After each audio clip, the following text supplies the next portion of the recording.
Hare Hare, Hare Krishna, Hare Krishna, Krishna Krishna, Hare Hare.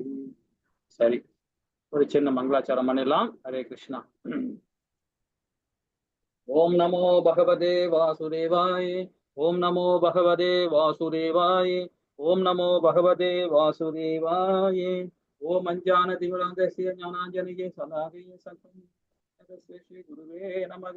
Sri Chaitanya மனோபீதிரம் யன பூதலே ஸ்வயம் ரூபகதாமாயம் ததா சிவபக்திகன் ஏ கிருஷ்ணா கருண சிந்தே தீனபந்தே ஜகத்பதே கோபேஷ காந்தா ராதா காந்தா நமஸ்துதே சப்தகாஞ்சன கௌராங்கி ராதே விருந்தானேஸ்வரி भवानो सुदेवीये प्रियमानी हरिप्रिये वाञ्छा कल्पतराय कृपसुन्दरीये वस पदिनानां भावनी वैष्णवयो नमो नमः।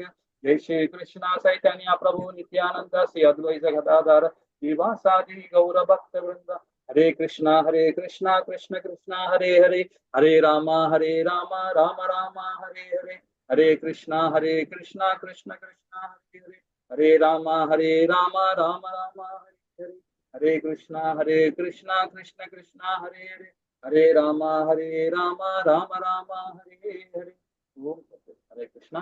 வந்திருக்க எல்லாருக்கும் நமஸ்காரம். ஹரே கிருஷ்ணா. நம்ம லெவல் 1, அதாவது லெவல் 2ல வந்து இரண்டாவது முதல் அத்தியாயத்தை பார்த்துட்டு இருக்கோம். அதாவது இன்னைக்கு நமக்கு 6வது நாள் பார்த்துட்டு இருக்கோம். சரி, நம்ம இது வரைக்கும் என்னென்ன பார்த்தோம் அப்படின்ற ஒரு சின்ன கண்ணோட்டம் பார்த்துட்டு நம்ம உள்ளுக்குள்ள போயிடலாம். 41வது பதத்துல நாம ஆரம்பிக்க வேண்டியிருக்கு. பார்ப்போமா?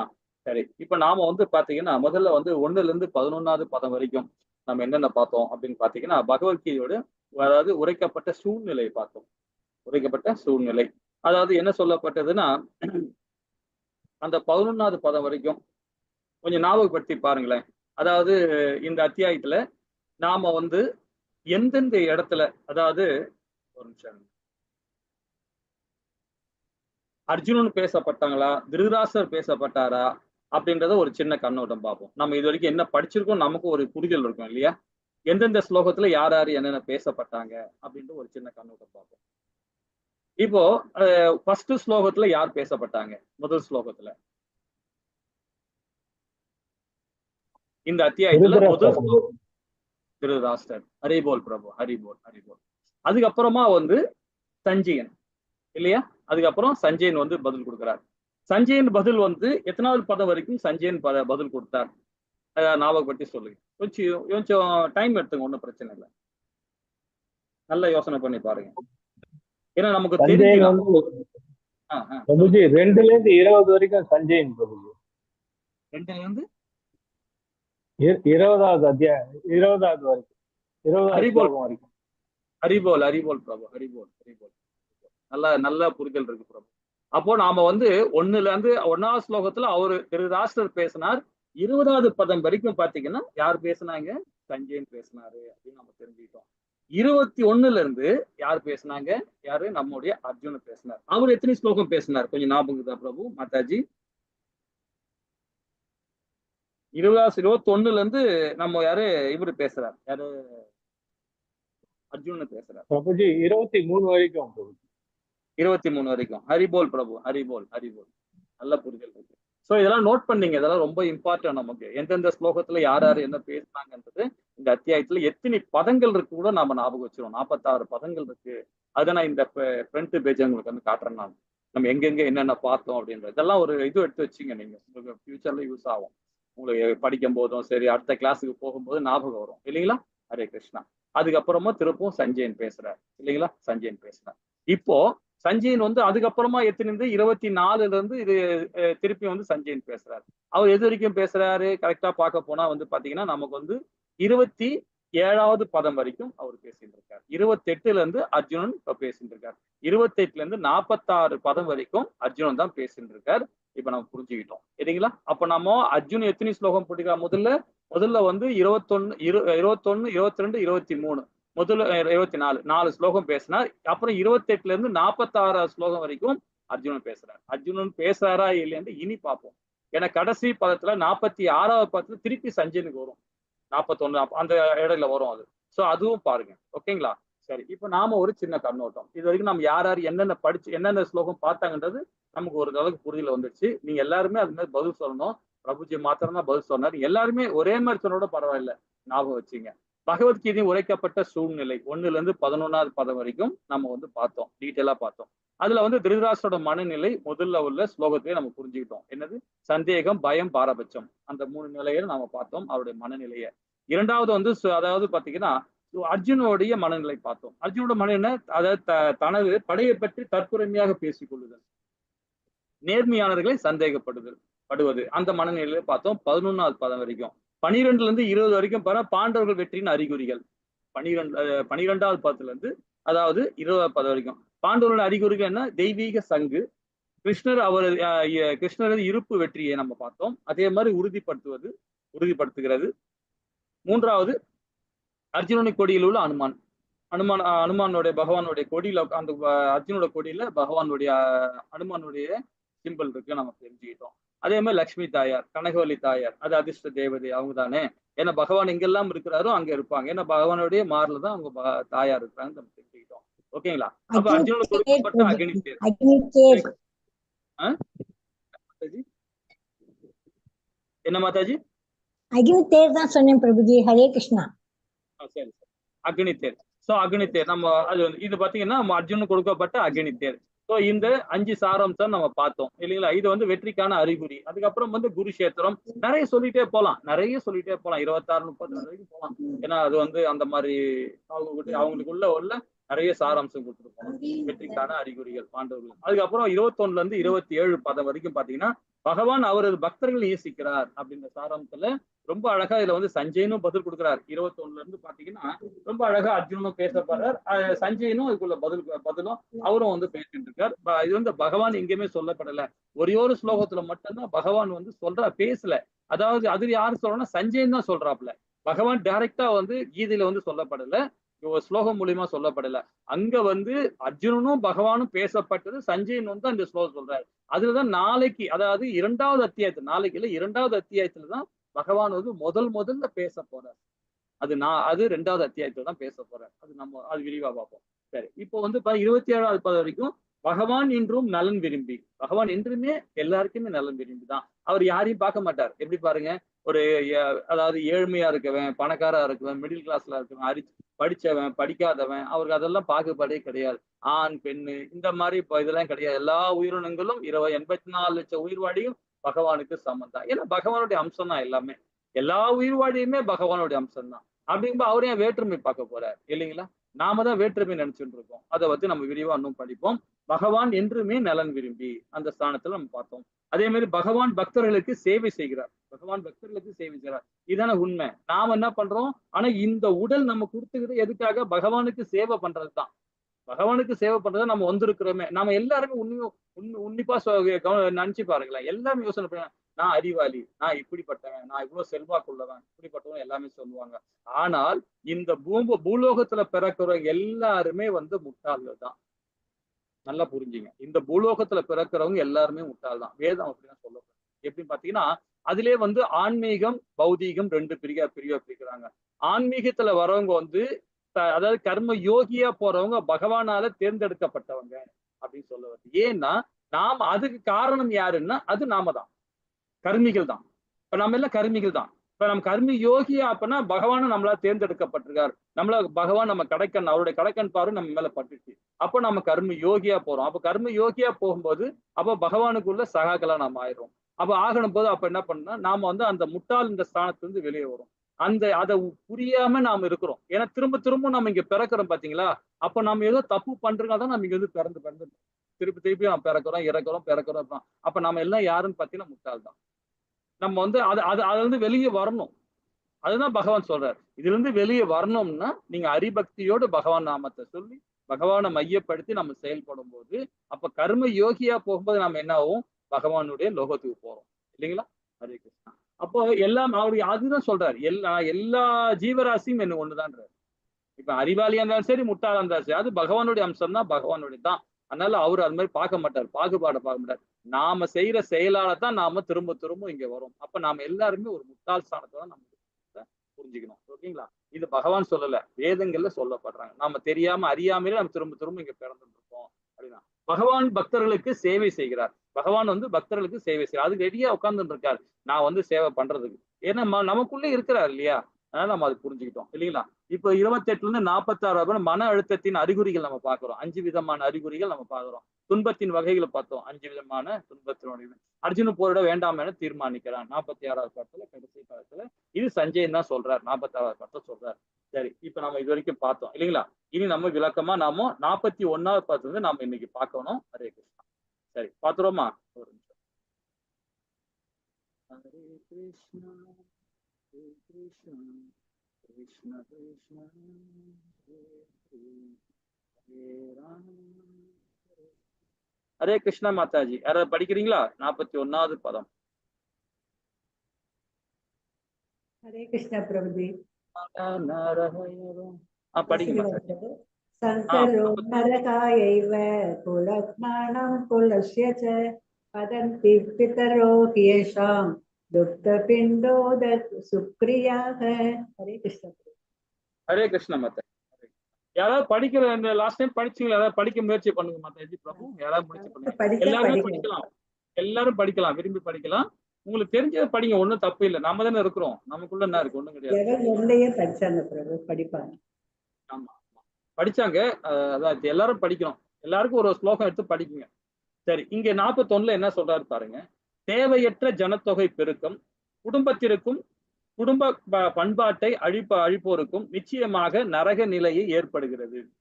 இது போன்ற சீர்குலைந்த குலங்களின் முன்னோர்கள் வீழ்ச்சி அடைகின்றன. ஏனெனில் அவர்களுக்கு பிண்டமும் நீரும் அளிக்கக்கூடிய நிகழ்ச்சிகள் நடப்பதில்லை அப்படின்னு இந்த பதம் சொல்லியிருக்கு. நீங்க எல்லாமே லெவல் 1ல நீங்க ஏற்கனவே ஆல்ரெடி அட்டன் பண்ணிருக்கிறீங்க இல்லைங்களா? இன்னைக்கு ரொம்ப கம்மியா இருக்கு ஸ்ட்ரென்த் வேற இன்னைக்கு. சரி, பரவாயில்ல. இன்னைக்கு பௌர்ணமி, எல்லாம் கோயில்கள்லாம் போயிருப்பாங்க. சரி, இப்போ இதுல இந்த ஸ்லோகத்துல உங்களுக்கு என்ன மாதிரி புரிதல் இருக்கு? நீங்க தான் இப்ப எனக்கு ஆன்சர் சொல்லணும். நான் அதுக்கப்புறம் விளக்குறேன். இதுல என்ன சொல்ல வருதுன்னா, தேவையற்ற ஜனத்தொகை பெருக்கம் அதாவது குடும்பத்திற்கும் குடும்ப பண்பாட்டை அழிப்போருக்கும் நிச்சயமாக நரக நிலை ஏற்படுகிறது. அதே போன்று சீர்குலைந்த குலங்களின் முன்னோர்கள் வீழ்ச்சி அடைகின்றனர். ஏனெனில் அவர்களுக்கு பிண்டமும் நீரும் அளிக்கக்கூடிய நிகழ்ச்சியும் நடப்பதில்லை அப்படின்னு இந்த இடத்துல யார் சொல்றா? அர்ஜுனன் சொல்றார், பகவான் கிட்ட கேட்கிறார்.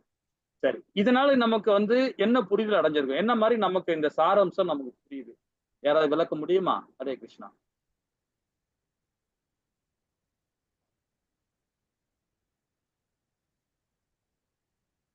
ஹரே கிருஷ்ணா. எல்லாம் சைலண்டா இருக்கீங்க. நமக்குள்ளதான் நாம பேசிக்கலாம். நமக்கு எதா இருந்தாலும் உங்களுக்கு மனசுல பட்டது சொல்லுங்க. ஹரே கிருஷ்ணா.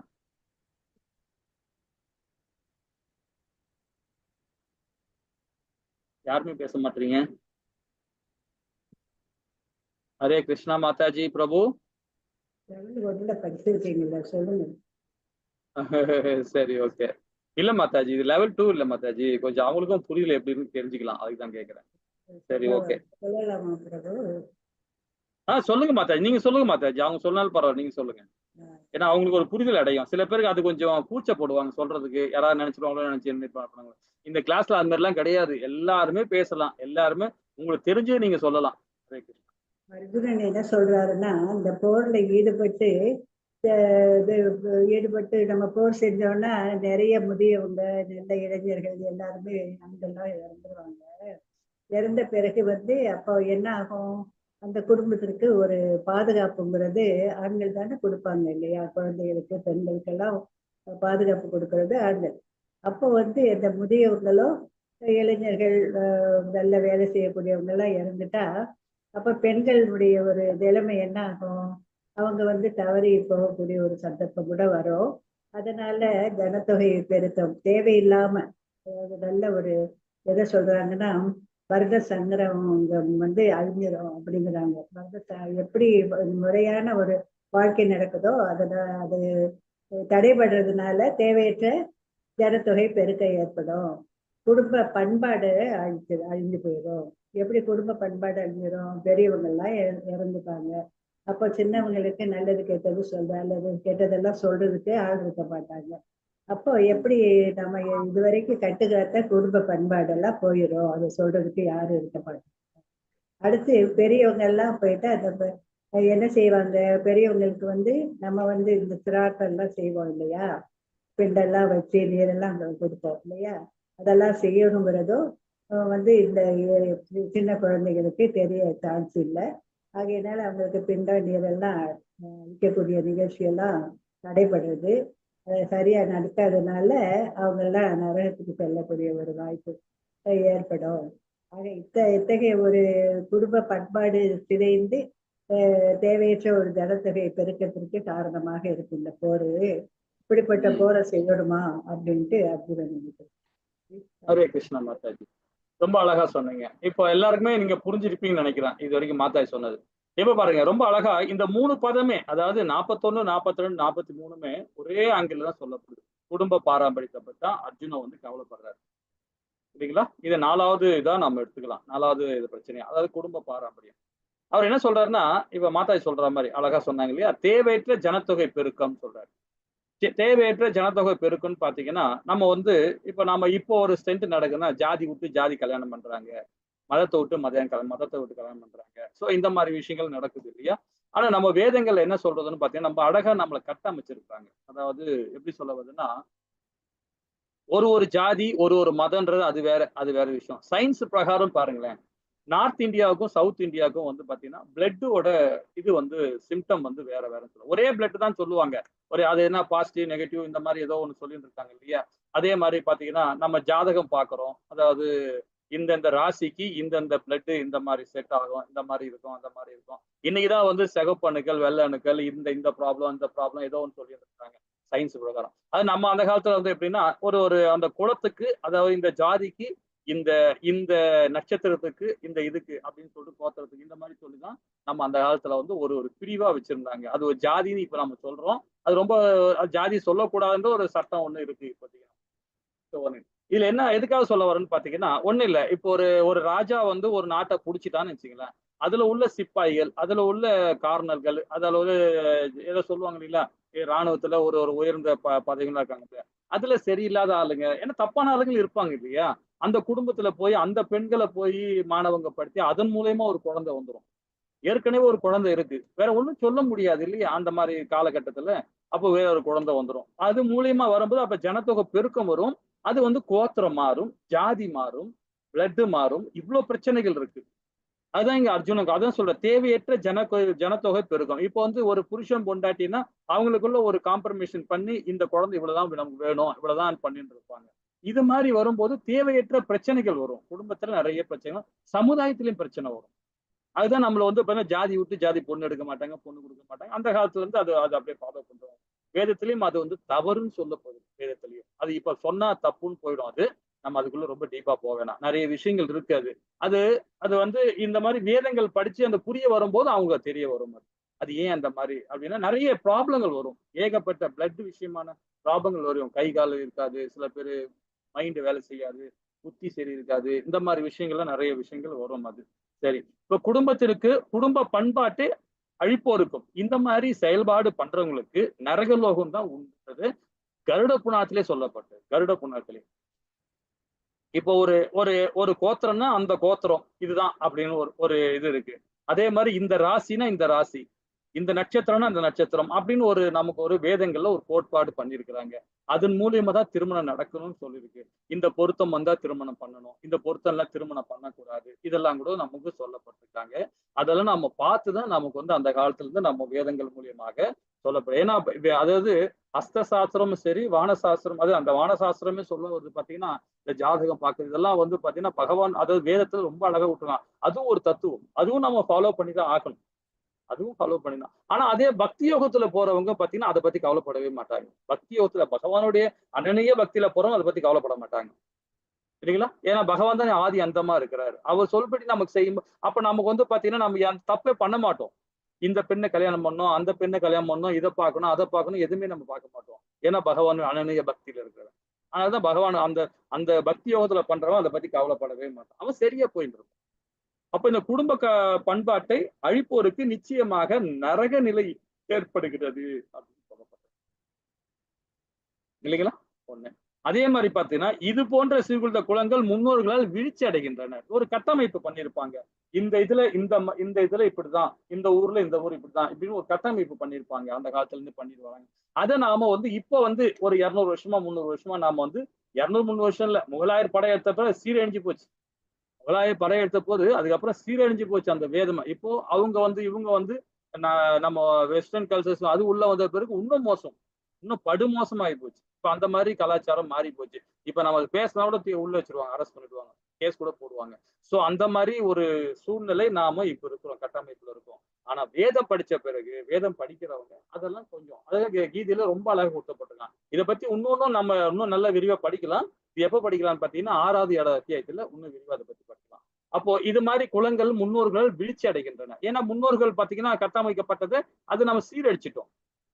வேற ஒரு இது பண்ற மார்க்கத்துல போய் வேற ஒரு இதுல போய் கல்யாணம் பண்றது, வேற இதுல பண்ணும்போது அப்போ வந்து பாத்தீங்கன்னா கோத்திரம் மாறுது, அந்த பிளட் ரிலேஷனே மாறுது, கம்ப்ளீட்டா மாறிடுது.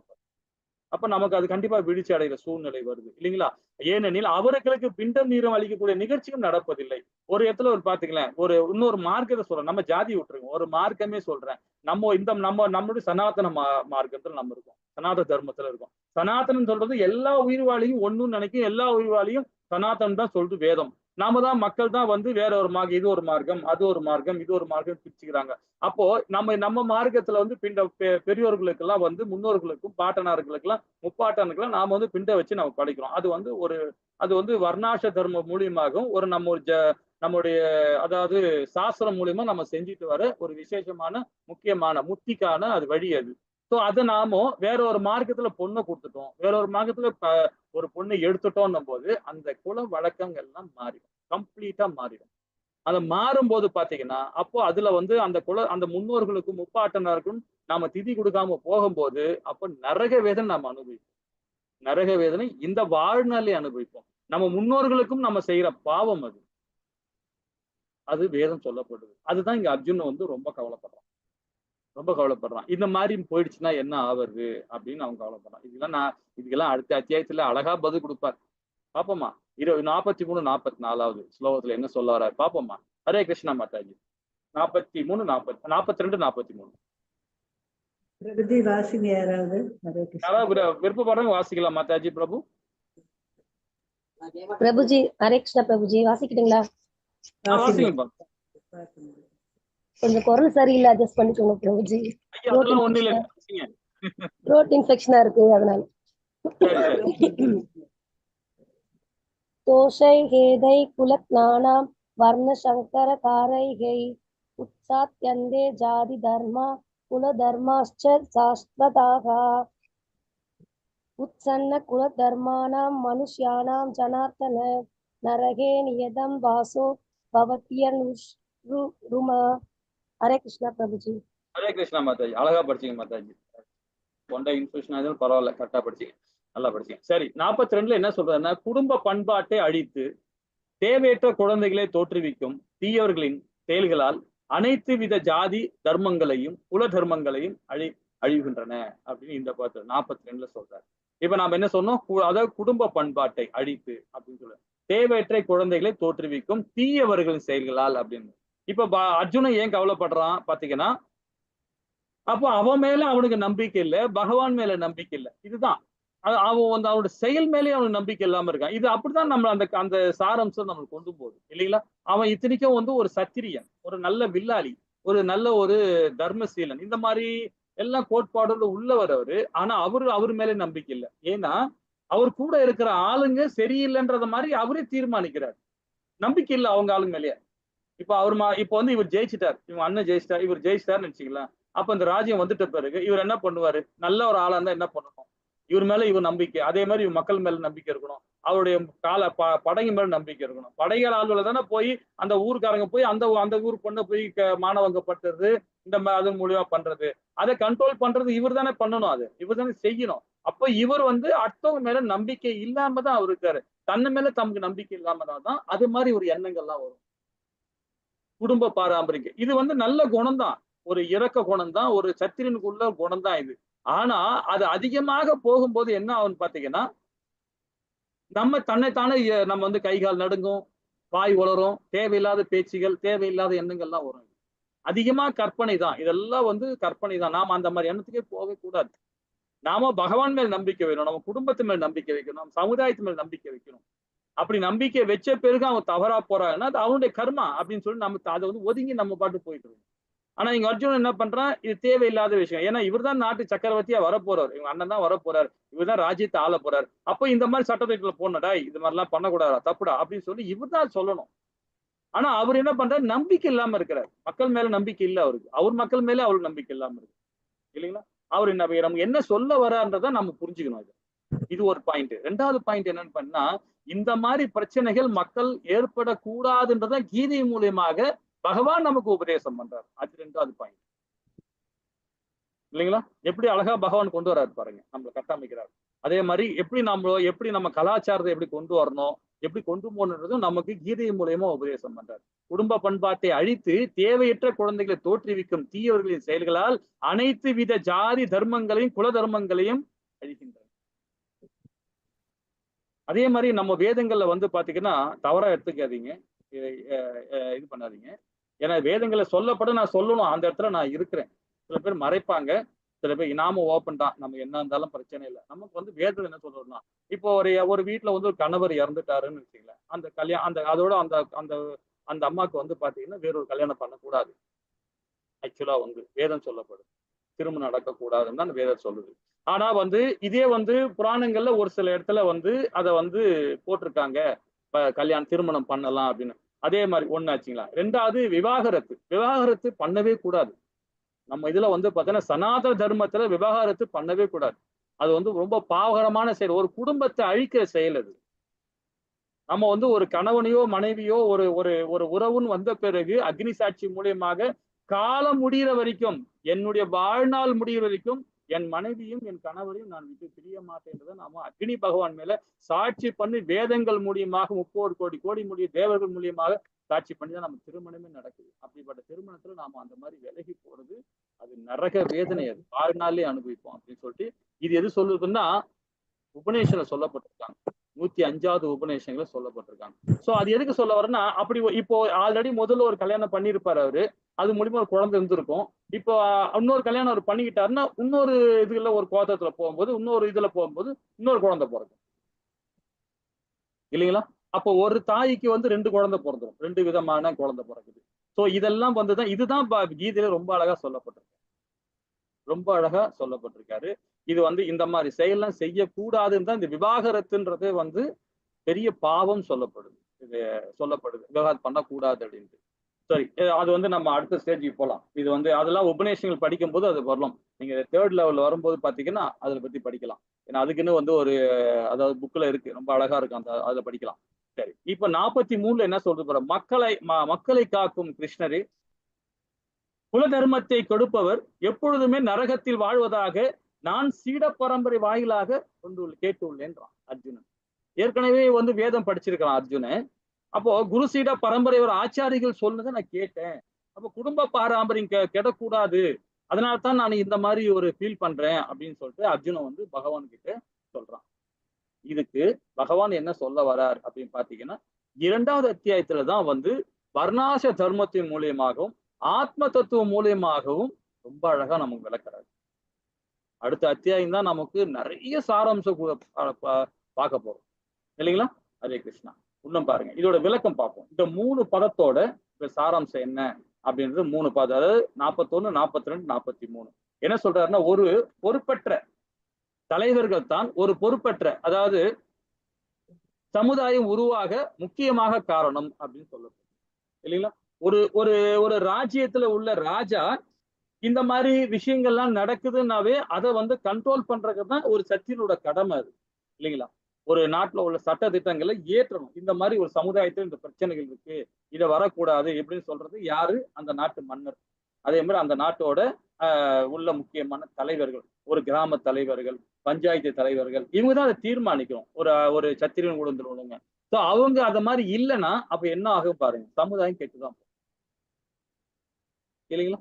அதுக்கு என்ன காரணம் பகவான் சொல்ல வர்றாரு பாத்தீங்கன்னா, ஒரு முக்கியமா தெரிஞ்சுக்கணும். ஒரு நாட்டோட சக்கரவர்த்தியா இருக்கிறவன் ஒரு ஜெயிச்ச பிறகு அந்த நாட்டு பிரஜையும் வந்து தோத்த நாட்டு பிரஜையும் வந்து என்னுடைய பிரஜை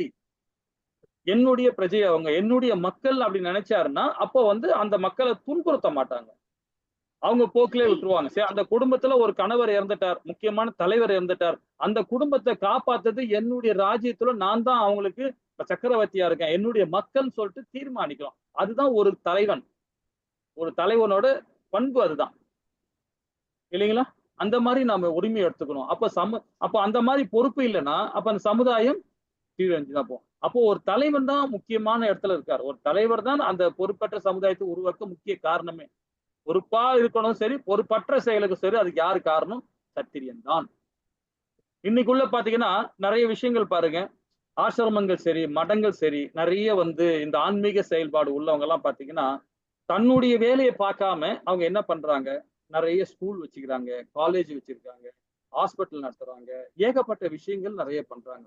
அதுக்கு அதாவது இந்த மாதிரி மடங்கள் வச்சுக்கிட்டு இந்த மாதிரி ஆன்மீகத்தை சம்பந்தப்பட்ட விஷயங்கள்லாம் வச்சு நிறைய பண்றாங்க. அது தவறு இல்லைன்னு இந்த சமுதாயம் இப்ப ஏத்துக்கலாம், இப்ப உள்ள சமுதாயம். ஆனா வேதம் அதை அக்செப்ட் பண்ணல. வேதத்துல அக்செப்ட் பண்ணல. வேதத்துல என்ன சொல்லப்பட்டதுன்னா, ஒரு ஆன்மீக விஷயம்தாவே மக்களுக்கு கரெக்டான விஷயத்துல நீ போதனை கொடுக்கணும். அதாவது வேதங்கள்ல கத்துக் கொடுக்கணும், கீதையை கத்துக் கொடுக்கணும், ஸ்ரீமத் பாகவதம் கத்துக் கொடுக்கணும், புராணம் கத்துக் கொடுக்கணும், உபநேசங்களை சொல்லிக் கொடுக்கணும். அதுதான் ஒரு ஆன்மீகவாதியோட பொறுப்பு, ஒரு பிராமணோட குவாலிட்டி அதுதான். அதை விட்டுட்டு ஒரு சக்கரவர்த்தி செய்யற வேலையை நீ செஞ்சனா, ஸ்கூல் நிர்வாகம் பண்றது யாரு? ஒரு சக்கரவர்த்தியோட செய்யற வேலை. ஒரு ராஜாங்கம் பண்ற வேலை. ஒரு ஹாஸ்பிட்டல் நிர்வாகம் பண்றது யாரு? ஒரு ராஜாங்கம் பண்ற வேலை. ரோட்ல தார் ரோடு போடுறதும் லைட்டு விஷயத்தையும் இதெல்லாம் பண்றது யாரு? ஒரு ராஜாங்க வேலை செய்யற சக்கரவர்த்தியா இருக்கிறவ செய்யற வேலை. சத்தினோட கடமை. அவன் கடமையை நீ செய்யும் போது உன் கடமை யார் செய்வா? அதை செய்யக்கூடாது இல்லையா? இதே கீதையிலேயே 18 அத்தியாயத்துல பகவானே சொல்றார். 54ல இருந்து 43ல இருந்து 54 வரைக்கும் இதான் சொல்றாரு பகவான். சோ அவங்க கடமையை அவங்கவுங்க சரியா பண்ணணும். அதை சரியா பண்றது ஒரு பிராமண குலத்துல இருக்கவன் அது அடுத்தவங்களுக்கு சொல்லி கொடுக்கணும் வேதங்கள் மூலியமாக. இப்படிதான் நீ இருக்கணும், இப்படிதான் நீ போகணும், இதுதான் செய்யணும் அப்படின்னு சொல்லணும். இதுல ஜாதியோ மதமோ வேறுபாடு இல்லாம சொல்லி கொடுக்கணும். அதுதான் ஒரு பிராமண குவாலிட்டி இல்லைங்களா? அப்போ அப்ப என்ன ஆகுதுன்னா யாக சக்கரம் செறிஞ்சு போகுது. யாக சக்கரம் நம்ம என்ன சொல்றோம்? அவன் கர்மா அவனுடைய நம்ம என்ன கர்மானா என்ன நம்ம என்ன செயல் பண்றோமோ, நம்ம என்ன செய்யறோமோ அதுதான் நம்ம கர்மா. சோ அந்த கர்மாவை இப்ப நான் ஒரு பிராமண கோர்ட்ல இருந்து இப்ப நான் உபநேசம் பண்ண, நான் ஒரு பிராமணன். அப்ப நான் பிராமணா இருக்கும்போது என்ன பண்ணணும்? மக்களுக்கு இந்த வேதத்தை சொல்லிக் கொடுக்கணும். இதுதான் என்னுடைய வேலை. இதை விட்டு நான் போய் ரோடு வேலை பார்க்கறது, சத்திரிய வேலையை பார்க்கறதும், வைசிய வேலை பார்க்கறதும், சூத்திர வேலையை பார்த்தோம்னா அப்போ என்ன ஆகுது? தப்பு இல்லைங்களா? அது தவறான செயலாகி போயிடுது. அந்த மாதிரி செய்யவே கூடாதுன்னு தான் பகவான் சொல்றாரு. அப்போ ஒரு பொறுப்புன்னா அந்த பொறுப்போட சமுதாயத்தை மேன்மைப்படுத்துறதுக்கு எல்லாருக்கும் உரிமை இருக்கு. எல்லாருக்கும் அந்த உரிமை இருக்கு. அப்போ இதுக்கு எதுன்னு சொல்ல வர பாத்தீங்கன்னா, இதுக்கு எல்லாருமே ஒரு குடும்பமா, அதாவது ஒரு சத்திரியன், ஒரு வைசியன், ஒரு சூத்திரன், ஒரு பிராமணன், இவங்க 4 பேருமே ஒண்ணு போல இருந்து பக்தி யோகத்தை பகவானுடைய உணர்வோடு அவன் செயல்பட ஆரம்பிச்சான்னா, ஏன்னா வேதங்களை படிக்க ஆரம்பிச்சிருவான், உபநேசங்களை படிக்க ஆரம்பிச்சிருவான். படிக்க ஆரம்பிச்சோன்னா வேற்றுமை இருக்காது.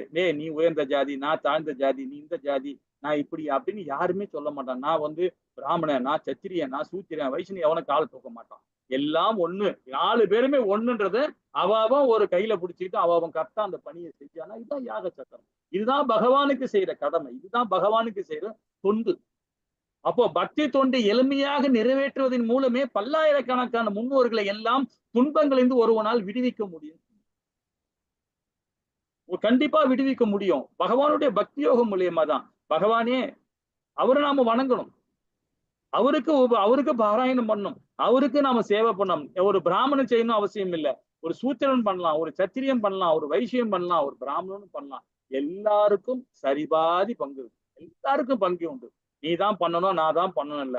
உனக்கு என்ன வருமோ நீ அதை தீர்மானிக்கிற. ஒண்ணு இல்லை, நான் பிராமண குலத்துல பிறந்திருக்கேன்பா, நான் ஒரு பிசினஸ் பண்றேன், ஒரு வியாபாரம் பண்றேன்னா அப்ப என்ன வரும்? நான் பிறப்பால ஒரு பிராமணன், ஆனா செய்யற வேலை என்ன? இவன் வைசிய வேலையை நான் பாக்குறேன். இல்ல நான் ஒரு கலெக்டர் ஆயிட்டேன்பா, ஒரு பிராமணன் கலெக்டர் ஆயிட்டான்னா அவன் என்ன பண்ண போறான்? கத்திரன் ஆயிடுறான். அது அவனுடைய கர்மா, அது அவனுடைய வர்ணம், அவன் தேர்ந்தெடுக்கிறான். தப்பே இல்லைன்னு வேதம். ஒரு பிராமண கலெக்டரா இருக்கலாம், வியாபாரம் பார்க்கலாம், சூத்திரனாவும் இருக்கலாம். அது அவனுடைய கர்மா, அது அவனுடைய செயல். அப்போ அவன் தேர்ந்தெடுத்த செயல்ல, அந்த செயல்ல கடமை கட்டுப்பாடு இருக்கு. அதான் அவன் ஃபாலோ பண்ணணும். நான் பிறப்பால் பிராமணன், நான் சத்திரிய வேலை பார்க்கிறேன், அதனால நான் சத்திரியமா தான் இருப்பேன், அதனால எனக்கு கீழ்படிஞ்சா நிக்கணும்னு சொல்லும் போது அப்போ பிரச்சனை வருது. அதுதான் பிரச்சனை. இல்லப்பா நான் சத்திரியன்பா, நான் பிராமண கோட்டில் நான் பிராமணன் பாரு இருந்து நான் பிராமணுக்கு ஒரு தொண்டு நான் பண்ணிட்டு இருக்கேன், ஆனா நான் பிறப்பால் சத்திரியன்பா அப்படின் போது அப்ப அது என்ன ஆகுது பாருங்கன்னா அங்க தவறு நடக்கும் இல்லைங்களா? அதுதான் நம்ம இதிகாசங்கள்ல பாருங்க, நம்ம புராணங்கள்ல பாருங்க, குலசேகர ஆழ்வார் யாரு? ஒரு சத்திரியன் இல்லைங்களா? அவர் என்ன ஆனார்? பிராமண கோயில்ல வந்தார், ஒரு ஆழ்வார் ஆனார் இல்லைங்களா? ஆழ்வார்ல பாதி பேர் யாரு? சத்திரியன் தான். அவங்க எல்லாம் என்ன ஆனாங்க? பிராமண கோட்டில வந்தாங்க.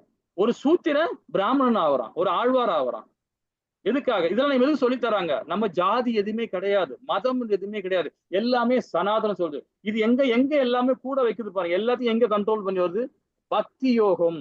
பகவானுக்கு பக்தி கொடுக்கணும், அனனைய பக்தி கொடுக்கணும். அந்த பக்தியை கொடுக்கும் போது இப்ப என்ன பண்றோம்? கோவிலே நாம நீ இந்த ஜாதிக்காரன் உள்ள வரக்கூடாது, இது நான் கட்டின கோவில், இந்த ஜாதியோட. பகவானுக்கு ஏது அந்த மாதிரி ஜாதி மதம்லாம்? அதெல்லாம் ஒண்ணுமே கிடையாது. எளிய தொண்டு என்ன? பகவானுக்கு பக்தி கொடுக்கறது தான். அதுல நம்ம எந்த ஆத்மாவையும் நாம பிரிக்க கூடாது, இது பண்ணக்கூடாது. ஆனா அவங்களுக்கு ஒரு ஒரு கோட்பாடு இருக்கு. இப்ப பிராமணன்னா இந்த மாதிரி இருக்கணும், சத்திரன்னா இப்படி இருக்கணும், சூத்திரன்னா இப்படி இருக்கணும், வைசியன்னா இப்படி இருக்கணும், இப்படிதான் இருக்கணும். ஆனா கோவிலுக்கு வரக்கூடாது, இதை தொடக்கூடாது, பகவத்கீதை படிக்க கூடாது, ஸ்லோகம் படிக்க கூடாதுன்னு சொல்றதுக்கு யாருக்குமே அருகது கிடையாது, எந்த ஜீவராசிக்கும் அருகது கிடையாது தான் வேதம் சொல்லுது. சோ அப்ப பக்தி தொண்டு தான் எளிமை.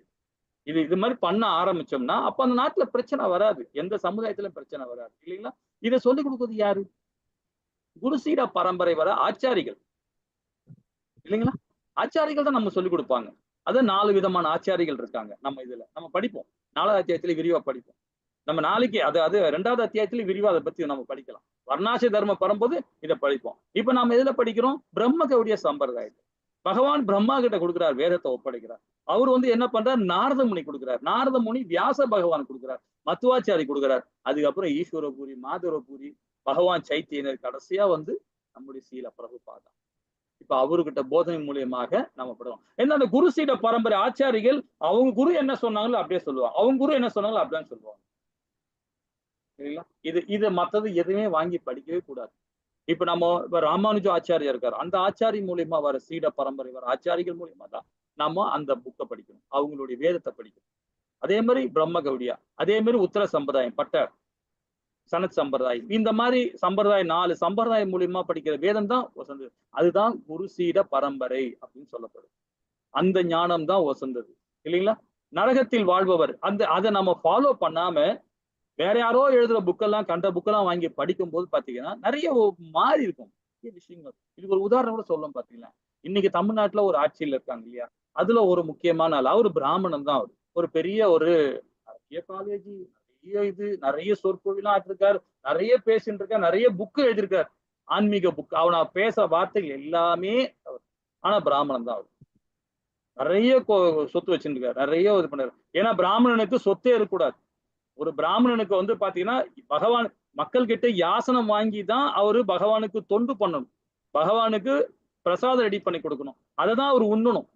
அவங்க கொடுக்குற காய்கறிகள், அவர் கொடுக்குற சாதம், அரிசி, இதை வச்சு பகவானுக்கு நெய்வேத்தியம் பண்ணி அதை அவர் உண்ணணும். நாளைன்றதை எடுத்து வைக்கிறதுக்கு பிராமண கோயில்ல அக்செப்ட் பண்ணல, இதுதான் வேதம் சொல்லுது. ஆனா இன்னைக்குள்ள பிராமணன் இருக்க முடியுமா? அது மாதிரி இன்னைக்குள்ள கலாச்சாரத்துக்கு இருக்கவே முடியாது இல்லைங்களா? ஆனா அந்த பிராமணன் ஏகப்பட்ட சொத்து வச்சுட்டு இருக்கார், ஒரு அரசியல்வாதியா இருக்கார், ஒரு பெரிய அயர் பொசிஷன் இருக்கார், ஏகப்பட்ட காலேஜ், ஏகப்பட்ட தில்லுமுள்ளு இதெல்லாம் பண்ணிட்டு இருக்கார். அவர் ஒரு புக் ஒன்று எழுதியிருக்கிறார், பகவத்கீதையோட சொற்பொழி எழுதியிருக்கார்.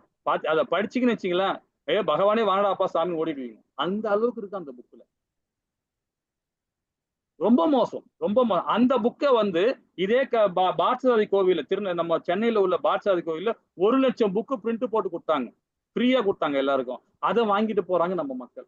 பகவான் எழுதின, அதாவது சில பிரபுபாதா எழுதின புக்கு, ராமானுஜர் எழுதின புக்கு, விஷ்ணுசாமி எழுதின புக்கு, இந்த புக்கு யாரும் வாங்கவே மாட்டேன்றாங்க. ஏன்னா அவன் ஃப்ரீயா கொடுக்குறான்னு வாங்கி போறாங்க. அவன் கூட லட்டும் ஒண்ணு கொடுக்குறான், ஒரு கேலண்டரும் கொடுக்குறான், அதை வாங்கிட்டு போகுது மக்கள். ஒரு இதுதான். சோ அந்த புக்கை படிக்கும்போது என்ன தெரியுங்களா? ஞானமே இருக்காது நமக்கு. அந்த ஞானம் அதுல பாதி முக்கால்வாசியில முழுமையாவே உள்டாவா இருக்கு எல்லாமே. அது அந்த மாதிரி நம்மளை திணிக்கிறாங்க, தேவையில்லாத விஷயம் திணிக்கிறாங்க.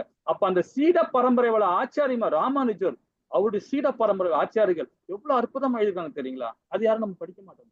இப்ப நம்ம சில பிரபுபாதா எழுதின புக்கு அதை படிக்கணும், விஷ்ணுசாமி எழுதின புக்கு அதை படிக்கணும் இல்லைங்களா? ஹரே கிருஷ்ணா. இன்னும் பாருங்க, வர்ணாசிரம சக்கரத்தை பாருங்க. வர்ணாசிரம சக்கரம் என்னன்னா குலம் அழிவடைதல். எப்படி அழிவடைது பாருங்க. நித்தியமான குல தர்மம் கெடுகிறது. ஏன் குலதர்மம் அழின்னா நித்தியமான குல தர்மம் கெடுகிறது, அதர்மம் அதிகரிக்கிறது. உண்மைதானங்க இல்லைங்களா? ஒரு தாய்க்கு 2 வகையில பிள்ளை வரான் இல்லைங்களா? 2 விதமான கணவர்கிட்ட இருந்து ஒரு 2 பிள்ளை வருது.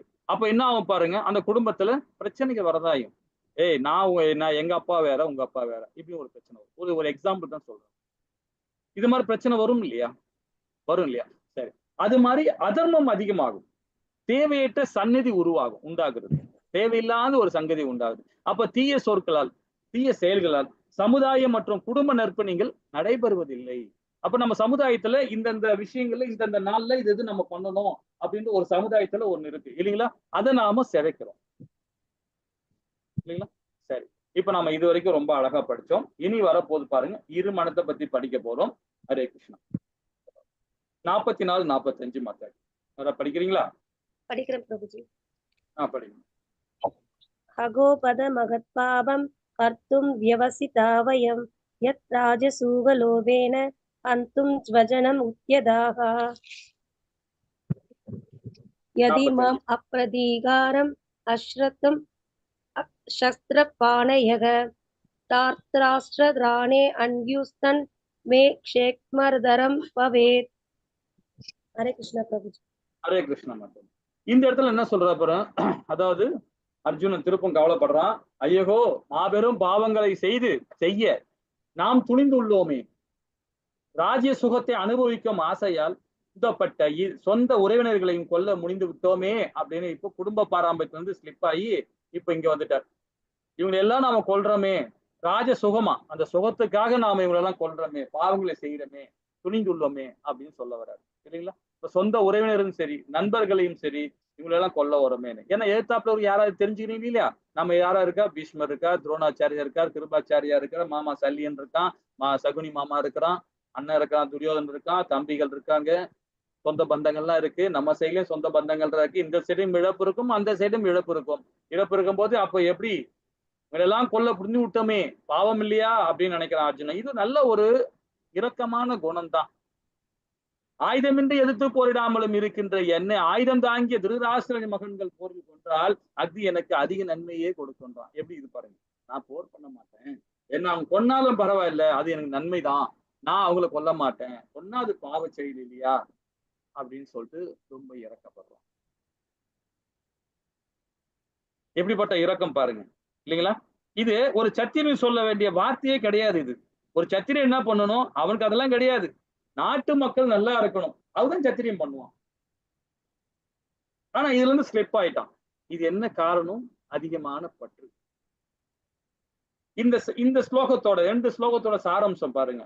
சொந்த சுகத்திற்காக பாவ செயல்களா? சொந்த சுகம். இப்ப நாம ஒரு நாட்டுக்குள்ள ஒரு நீதிபதியா நாம இருக்கோம். நம்ம படிச்சோம் இல்லைங்களா? ஒரு நீதிபதியா இருக்குன்னா ஒருத்தர் தவறு செய்யறாருன்னா நம்ம என்ன பண்ணுவோம்? தண்டனை கொடுப்போம். அதுதான் நம்மளுடைய வேலை. அதுக்கப்புறமா தான் சொந்த பந்தம் சமுதாயம் இதெல்லாம் போடணும். இது நம்மளுடைய கடமை. அது ஒரு ஜட்ஜா இருந்தா நம்ம அது கடமை. ஒரு சத்திரோட கடமை என்ன? எதிர் நாட்டுக்காரன் நம்ம ஊர்ல போர் பண்ண வந்துட்ட பிறகு, போர் பண்ணவனே என் கூட பிறந்த அண்ணன், என் கூட பிறந்த தம்பி, எங்க அப்பா அம்மா, யாரோ ஒரு ஆள் உள்ள வந்து என்ன போர் பண்ண வராங்கன்னா நீ என்ன பண்ணணும்?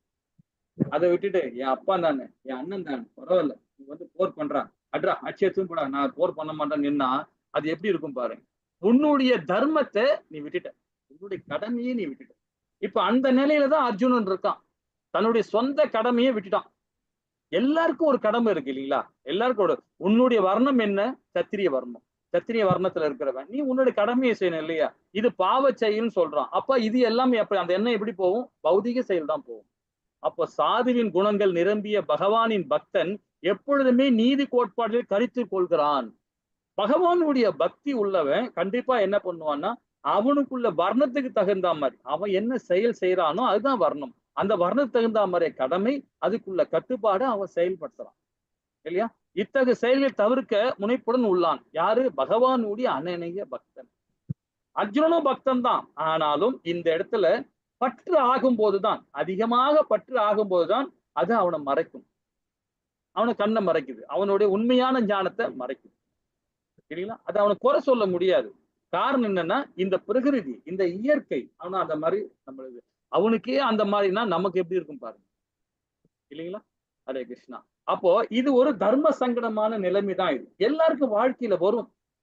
இப்ப நான் என்னுடைய பையன், பெரிய பையன் ஒரு தப்பு பண்ணிட்டான், ஏதோ தவறு பண்ணிட்டான், அவனை தூக்கி ஜெயில போடணும். அப்ப நான் என்ன பண்ணுவேன்? இப்போ உள்ள நடைமுறைக்கு நம்ம படிக்கலாம், வேதம் படிக்கலாம், சாஸ்திரம் படிக்கலாம், எல்லாம் சொல்லலாம். ஆனா உள்ளுக்குள்ள தானே அவனுக்கு ஏதாவது ஹெல்ப் பண்ணணும், ஏதாவது வகையில சட்ட திட்டங்கள் ஏதாவது ஓட்ட இருக்கா, யாரையாவது வச்சு பெரிய வக்கீல வச்சு பாப்போமா, அப்படி பாப்போம் இப்படி போன ஏதாவது ஒண்ணு இருக்கும். இல்லாம இருக்காது. இன்னைக்கு உள்ள உண்மையை ஒத்துக்கும், இல்லைங்களா? அப்போ இதுதான் தர்ம சங்கடம் சொல்லுது. அப்ப இந்த சங்கடத்தை எங்க போய் வைக்கணும்? ஒரு வக்கீல் கிட்டயோ, ஒரு ஜட்ஜி கிட்டயோ ஒரு நியாயத்தை புறம்பாக செய்யக்கூடாது. நீ ஹரிபக்தியோட பகவான் கிட்ட சொல்லலாம், ஹரிபக்தியோட இருந்து சொல்லலாம், பகவானே இந்த மாதிரி நிலைமை வந்து போச்சு, வேற ஒண்ணுமே படாது, அது நீதான் பாத்துக்க போற, அது அவருடைய கர்மா. இப்படிதான் ஒரு ஹரிபக்தியோட உள்ளவன் கர்மயோகி இப்படிதான் பக்தி கொடுப்பான், பகவான் கிட்ட சொல்லுவான். எனக்கு அவன் எப்படியாவது அந்த பிரச்சனை வெளியே முண்டு சொல்லுங்க, அவன் சொல்லவே மாட்டான். இப்படிதான் வேண்டுவான். அந்த ஆத்மாக்கு ஏதாவது ஒரு நல்ல காரியம் பண்ணுங்க பகவானே அப்படின்னு சொல்லிதான் அவன் என்ன பண்ணுவான். ஒரு நாள் விரதம் இருப்பான், ஒரு மாசம் விரதம் இருப்பான், ஒரு 10 நாள் விரதம் இருப்பான். இல்ல பகவானுக்கு அந்த பிள்ளைக்காக ஹரிபக்தியோட ஒரு 10 ரவுண்டா ஒரு நாளைக்கு எக்ஸ்ட்ரா நான் பண்றேன், ஒரு நாளைக்கு ஹரிபக்தியோட ஒரு ரவுண்டா எக்ஸ்ட்ரா பண்றேன் அப்படின்னு சொல்லி பகவானை வேண்டிப்பான். அவனை தாழ்த்திப்பான், அவனை வந்து குறுக்கிப்பான், சரிங்களா? இதுதான் தர்ம சங்கடம். அப்ப தர்ம சங்கடம் என்னது? அதாவது நிஜமான ஒழுக்கம் பகவத் பக்தரால் கடைபிடிக்கப்படுகிறது. ஏன்னா அது அவனுடைய கர்மா. என் பையன் தப்பு பண்ணிட்டான்றது அவனுடைய செயல், அது அவன் செஞ்சிட்டான், அந்த பாவத்தை அவன் அனுபவிச்சுதான் ஆகணும். அது பகவான்கிட்ட எப்படி முறையிடலாம்? இப்படிதான் முறையிட முடியும். அதை விட்டுட்டு சட்ட திட்டத்துக்கும், அதாவது பௌதிக சட்டத்துக்கும் ஆன்மீக சட்டத்துக்கும் எதிர்மாறியா நம்ம தீர்மானம் நாம எடுக்கவே கூடாது, இல்லைங்களா? ஓகே, இன்னும் பார்ப்போம். கடைசி பதமும் இப்ப பார்க்க போறோம். ஹரே கிருஷ்ணா மாதாஜி, இந்த பதம் படிங்க. हरे कृष्ण प्रभुजी। हरे संजय उवाच एवम् उक्त्वार्जुन संख्ये रथो बस्त उभाविशत् विसृज्य शशरं साभं शोक संविघ्न मानसः। हरे कृष्ण प्रभुजी। ஹரே கிருஷ்ணா. இந்த இடத்துல பாருங்க, இருமனம் டபுள் மைண்ட்ல எதுக்குமே நாம வந்து ஒரு காரியமே செய்யக்கூடாது. இங்க என்ன சொல்றான் பாரு, கடைசி ஸ்லோகத்துல சஞ்சயன் வந்து பேசுறாரு. என்ன பேசுறாரு பாருங்க. ஏன்னா போன ஸ்லோகத்திலேயே வந்து அவரு பேசி முடிச்சிட்டார், யாரு? அர்ஜுனன். இப்ப சஞ்சயன் சொல்றார், போர்க்களத்தில் இவ்வாறு பேசிய அர்ஜுனன் தனது வில்லையும் அம்புகளையும் ஒரு புறம் எரிந்து விட்டு ரதத்தில் அமர்ந்து விட்டான். அவனது மனம் சோகத்தில் முழுகி உள்ளது அப்படின்னு யார்கிட்ட சொல்றான்? ராஷ்டிர கிட்ட சொல்றார், யாரு? சஞ்சயன். அப்போ அவனுக்கு வந்து இருமனம் ஆயிப்போச்சு. என்னன்னா பாத்தீங்கன்னா, அவங்க சைட்ல 11 சேனை, இவர் சைட்ல 7 சேனை வந்துச்சு, படைகள் வந்துச்சு, 7 படைகள் வந்துச்சு. எல்லாரும் வேலை வெட்டியெல்லாம் விட்டுட்டு எல்லா ரதத்துல எல்லாம் கொண்டாந்து உட்கார வச்சுட்டு, நான் இப்ப போர் பண்ண மாட்டேன் அப்படின்னு சொல்லிட்டு ரதத்துல உட்கார்ந்தா எப்படி இருக்கும் பாரு. அந்த செயல் முட்டாளான செயலை செய்யறான், யாரு? அர்ஜுனன். அந்த அளவுக்கு அவன் பந்தப்பட்டு போயிருக்கான். எது நியாயம் எது தர்மம்னு தெரியல அவனுக்கு. இது தர்மமா இது அதர்மமோட தெரியாம அவன் என்ன பண்றான், அவன் செய்யற செயல் அதர்மம் ஆகி போச்சு. ஆனா உள்ளுக்குள்ள என்னதுன்னா, இரக்க குணத்தினால சில இடத்துல அப்படிதான் ஆகும். இரக்க குணம் நமக்கும் அப்படிதான் வரும். அதுல நம்ம வந்து ரொம்ப தெளிவா இருக்கணும். இப்ப நான் சொன்னல, என் பையன் விஷயம் சொன்ன பாருங்க. என் பையன் இந்த மாதிரி தவறு ஒரு கொலை பண்ணிட்டான்னா அவனை என்ன பண்ணணும்? சிறைச்சாலையில போடணும், தண்டனை வாங்கி கொடுக்கணும். அதுதான் என்னுடைய கடமை. அதை விட்டுட்டு அவனை காப்பாற்ற போனோம், லாண்ட் ஆர்டர்ல ஏதாவது ஓட்டக்கட்ட போறது, அது சரியா வராது, இல்லைங்களா? அவனுக்கு தண்டனை வாங்கி கொடுக்கணும், கொடுத்து அவன் அனுபவிக்கணும். பகவான் கிட்ட என்ன முறையெல்லாம் அந்த ஆத்மாக்கு ஏதாவது முக்தி கொடுங்க, ஏதாவது வழி பண்ணுங்க, அப்படிதான் பகவானை வேண்ட முடியும். எப்படி வேண்ட முடியும்? அவரு நாம கட்டளையிட முடியாது, அவர்கிட்ட நம்ம கட்டளையிட முடியாது. இந்த ஆத்மாக்காக நான் என்னுடைய சுக துக்கங்களை நான் குறைச்சிக்கிறேன், ஒரு தந்தையா இருந்த கடமையினால. ஸோ இந்த மாதிரிதான் நம்ம செய்ய முடியும். அவருக்கு கட்டளையிட முடியாது, அவர்கிட்ட கெஞ்சவும் கூடாது, அது அபத்தம். அது எதிர்த்து போரிடாமல் இருக்கின்ற என்னை கொல்லட்டும், வில்லை அம்பையும் எரிந்து விட்டு அமர்ந்து விட்டான், அவன் மனம் சோகத்தில் முழுகி உள்ளது. இந்த ஸ்லோகத்தோட சாராம்சம் இருந்தீங்களா? இன்னும் விளக்கம் பாருங்க. பகவானின் தொண்டில் இத்தகைய மேன்மையான அன்பு உள்ளம் கொண்டவர் ஆத்ம ஞானம் பெற தகுதி உடையவர் ஆவார். ரொம்ப அழகா வெல்லப்படுது. ஆத்ம ஞானம், பகவானின் தொண்டில் இத்தகைய மென்மையான அன்பு உள்ளம் கொண்டவர் ஆத்ம ஞானம் பெற தகுதி உடையவர் ஆவாரா? இது ஒரு கொஸ்டினா எடுத்துக்கலாம், இதுக்குள்ள ஒரு ஆவாரா அப்படின்றத அடுத்த அத்தியாயத்துல நம்ம இதை பத்தி விரிவா படிக்கலாம். இந்த அத்தியாயம் இதோட முடிச்சிட்டோம். 46வது பாதத்தோட இது முடியுது. சரி, இப்ப நம்ம அடுத்த அத்தியாயம் இப்பயே தொடங்கலாம். நீங்க தொடங்கலாம். ஓகேங்களா? சரி, நம்ம இது வரைக்கும் என்னென்ன படிச்சோம் ஒரு சின்ன விளக்கம் பார்க்கலாம். பகவத்கீதை உரைக்கப்பட்ட சூழ்நிலை 1லிருந்து 11வது பாடம் வரைக்கும். திருராஷ்டிரின் மனநிலை, சந்தேகம், அதாவது பயம், பாரபட்சம் பார்த்தோம். துரியோதன மனநிலை பார்த்தோம். அதாவது தனது படைப்பிழைப்பை தற்பெருமையாக பேசிக்கொள்வது, நேர்மையானவர்கள் சந்தேகப்படுவது, அந்த இதுல பார்த்தோம். மங்களமான, அதாவது மங்களம் பொருந்திய பகவான் கிருஷ்ணர், அதாவது 12லிருந்து 20 வரைக்கும் பாண்டவர்களின் வெற்றிக்கான அறிகுறிகள் 5 விதமான செயல் நம்ம பார்த்தோம். என்னன்னு, தெய்வீக சங்கு, பகவான் கிருஷ்ணரின் இருப்பு, வெற்றியை உறுதிப்படுத்துகிறது, அர்ஜுனனுக்கு கொடி, அனுமான், அப்புறம் லக்ஷ்மி, அதாவது தாயா இருக்கிற அதிர்ஷ்ட தேவதை இருக்கிற இடம், அதே மாதிரி அர்ஜுனுக்கு கொடுக்கப்பட்ட அக்னி தேர். இந்த 5 விதமானது. பகவான் அவரது பக்தர்கள் நேசிக்கிறார். எப்படி? 21லிருந்து 27. பகவான் என்றுமே நலன் விரும்பினார். பகவான் பக்தர்களுக்கு சேவை செய்கிறார். சரிங்களா? வாழ்வின் துன்பங்கள் 5 விதமான துன்பங்களை அர்ஜுன் படைஞ்சார். அதை பத்தி மன அழுத்தத்தின் அறிகுறி பார்த்தோம். அதாவது துன்பத்தின வகைகள் என்னன்னு பார்த்தோம். அர்ஜுனுக்கு வேண்டாம் என தீர்மானிக்கிறான் அப்படின்றதையும் நம்ம இதுல பார்த்தோம் இல்லைங்களா? சரி, ஓகே. இப்ப நாம அடுத்த அத்தியாயத்துக்குள்ள போவோம். என்ன சொல்றது பார்ப்போமா? ஹரே கிருஷ்ணா ஹரே கிருஷ்ணா கிருஷ்ண கிருஷ்ணா ஹரே ஹரே ஹரே ராம.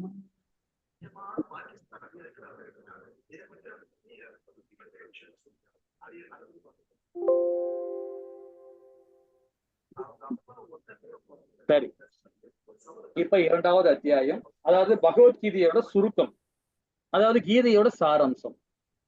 இப்ப நாம இந்த அத்தியாயம் 72 பதங்கள். நாம போன ஸ்லோகத்துல போன அத்தியாயத்துல 46 ஸ்லோகம் பார்த்தோம். இந்த அத்தியாயத்துல 72 ஸ்லோகங்கள் இருக்கு. இது இந்த வாரம் எல்லாம் அடுத்த வாரோட ஓடும்.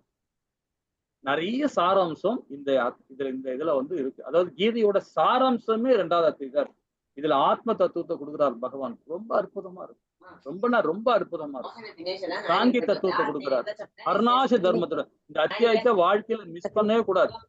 ரொம்ப இம்பார்ட்டன்ட் அத்தியாயம். போன அத்தியாயம் கூட மிஸ் பண்ணலாம். அதுல ஒண்ணும் பெருசா விஷயங்கள் இல்லை. ஏன்னா அது எல்லாருக்கும் உள்ள இயல்பு தான். ஆனா இந்த அத்தியாயத்தில் தான் பகவான் உபதேசம் பண்ண போறார், ஆரம்பிக்கிறார். அப்பமா ஹரே கிருஷ்ணா. சரி, இதற்கு முன்னாடி இந்த நிகழ்ச்சி ஏற்பாடு பண்ணி கொடுத்த ஸ்ரீ ராதா கோவிந்தா இஸ்கான் பெங்களூருக்கு ஒரு சின்ன பிரார்த்தனை ஆரம்பிப்போம். ஜெய் ஸ்ரீ கிருஷ்ணா சைத்தன்யா பிரபு நித்யானந்தா ஸ்ரீ அத்வைச கதாதார ஸ்ரீ வாசாதி கௌரபக்த விருந்துகிட்டே ஹரே கிருஷ்ணா கிருஷ்ணா கிருஷ்ணா ஹரே ஹரே ஹரே ராம ராம ராம ஹரே. சரி, இப்ப நம்ம இது படிச்சது நம்ம இது வேண்டாம். நம்ம 2வது அத்தியாயத்துக்கு உள்ள போயிடலாம். 2வது அத்தியாயத்தோட சுருக்கம் என்ன அப்படின்னு சொல்லப்படுது பாத்தீங்கன்னா, இதை நம்ம 4ஆ பிரிக்கிறோம். இந்த அத்தியாயத்தை 4ஆ பிரிக்கிறோம். இதுல முதல்ல 1லிருந்து 1வது பதத்துல இருந்து 10வது பதம் வரைக்கும் பார்த்த நெருக்கடியை சமாளித்தல். என்ன நெருக்கடியை சமாளித்தல் பாத்தீங்கன்னா, அர்ஜுன் இப்ப இந்த படத்துல பாருங்க, ஏதோ செவத்துல போய் முட்டி நிக்கிறான் பாருங்க. அந்த மாதிரிதான் முட்டி நிக்கிறான் அர்ஜுன். போன அத்தியாயத்துல என்ன பார்த்தோம்? 5 விதமான குறைபாடுகள் அவருக்கு பார்த்தோம். குறைபாடுன்னு சொல்றதோட அது ஏன்னா இரக்க குணத்தினால பந்தப்பட்டதுனால அவருக்கு இந்த இது ஆனா நல்ல இலகினை குணம் தான் இருக்காது. ஆனா அந்த குணத்துக்கு ஆத்ம தத்துவத்தை, ஒரு சாங்கிய தத்துவத்தை, வர்ணாச தர்மத்தை, அஷ்டாங்க யோகத்தை அவருக்கு அதுக்கு சொல்லி கொடுத்தோம்னா அவரு கண்டிப்பா அதை புரிஞ்சுக்கிட்டு பக்தி யோகத்துக்கு வர முடியும். பக்தி யோகத்துக்கு அவர் மேன்மை அடைய முடியும். அந்த மாதிரி ஆத்மாக்களுக்கு அர்ஜுனுக்கு சொல்லி கொடுத்தா கண்டிப்பாக அந்த நிலையம் வரும். நமக்கும் அப்படி வரும். அதுதான் அங்க சொன்னார் கடைசி பாட்டுல. அதாவது ஆத்ம தத்துவத்தை சொல்லினா கண்டிப்பாக உயரடைவார். ஏன்னா அவருக்கு அந்த ஞானம் இல்லாதனாலதான், பந்தப்பட்ட வாழ்க்கை போறதுனாலதான் பற்று அதிகமானனால்தான் அதை மறந்திருக்கிறார். அதே மென்மையான உள்ளம் உள்ளவங்களுக்கு ஆத்ம தத்துவத்தை சொல்லி கொடுத்தோம்னா கண்டிப்பாக உயர அடைவார் அப்படின்றத இந்த நெருக்கடியை சமாளிக்கணும் அவர். அப்ப அந்த நெருக்கடி யார் சமாளிக்க போறார்? 10வது பதம் வரைக்கும் 10லிருந்து 11ல இருந்து பகவான் உபதேசம் பண்ண போறார். இன்னைக்குள்ள இல்ல திரும்பவும் பாருங்க, இந்த அத்தியாயத்துல 1லிருந்தே சொல்லி புலம்பிட்டே இருப்பான் அர்ஜுனன். திரும்பி புலம்பிட்டு தான் இருப்பான். ரொம்ப அழகா இருக்கும் இந்த அத்தியாயம். என் உண்மையான அடையாளம் என்ன? நம்மளுடைய என்னன்னா நம்மளுடைய அடையாளம் தான். நாமெல்லாம் யாரு? எல்லாருக்கும் ஒரு நாமம் இருக்கு. ஆத்மாக்கு நாமம் கிடையாது இல்லைங்களா? ஆத்மாக்கு நாமம் கிடையாது. ஆத்மாக்கு ஆண் பால் பெண் பால் எல்லாம் கிடையாது. நமக்குதான் நாமம் இருக்கு. நம்ம தான் ஆண் பெண் பிரிச்சு வச்சுருக்கிறோம். அது உடலால சொல்லிட்டு இருக்கோம். உண்மைதான் அது. இல்லைங்களா? அப்போ ஆத்மான்றது என்ன அப்படின்றது தெரிஞ்சுக்க போறோம். நாம எதுக்காக இங்க வந்திருக்கிறோம், என்ன செஞ்சுட்டு இருக்கோம் அப்படின்னு நம்ம தெரிஞ்சுக்க போறோம். என் உண்மையான அடையாளத்தை 11ல இருந்து பகவான் 30வது பதம் வரைக்கும் விளக்கம். 31ல இருந்து 53 பாருங்க, இரு கடமைகள். அது என்ன கடமை அப்படின்றதையும் ரொம்ப அழகா நாம இந்த அத்தியாயத்துல படிப்போம். 53வது பதம் வரைக்கும்.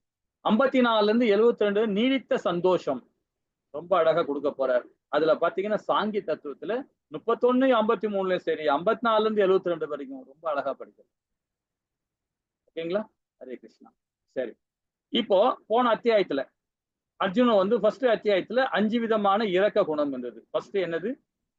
இரக்க குணம் இருந்தது, இன்பம் இருந்தது, பாவச் செயல் இருந்தது, குடும்ப பாரம்பரியம், இருமனம். இந்த 5 விதமான கவலைகள் அர்ஜுனுக்கு இருந்தது. ஃபர்ஸ்ட் அத்தியாயத்தோட முக்கியமான சாராம்சம் என்ன? இதுதான்.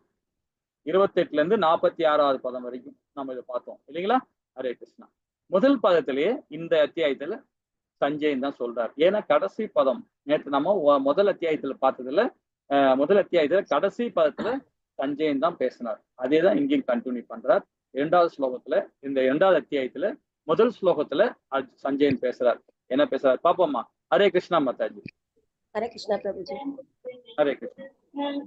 संजय उवाच तं तदा कृत्याभयाविष्टम् अश्रुपूर्णाकुलेक्षणं विषीकन्दम् इदं वाक्यम् उवाच मधुसूदनः।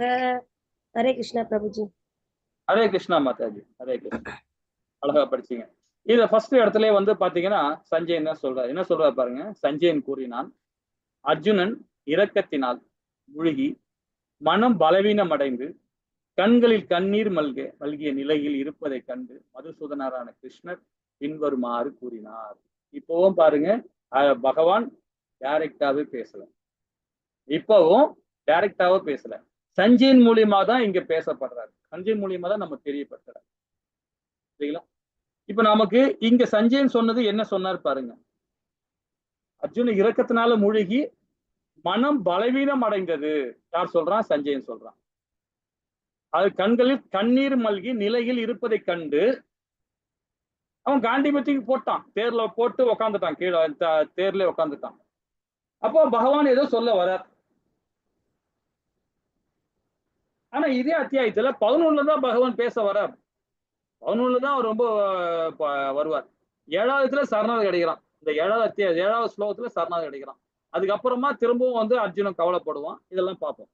சரி, இதுல இந்த ஸ்லோகத்தினால உட்பார்வை நமக்கு என்ன தெரியுதுன்னு பாருங்க.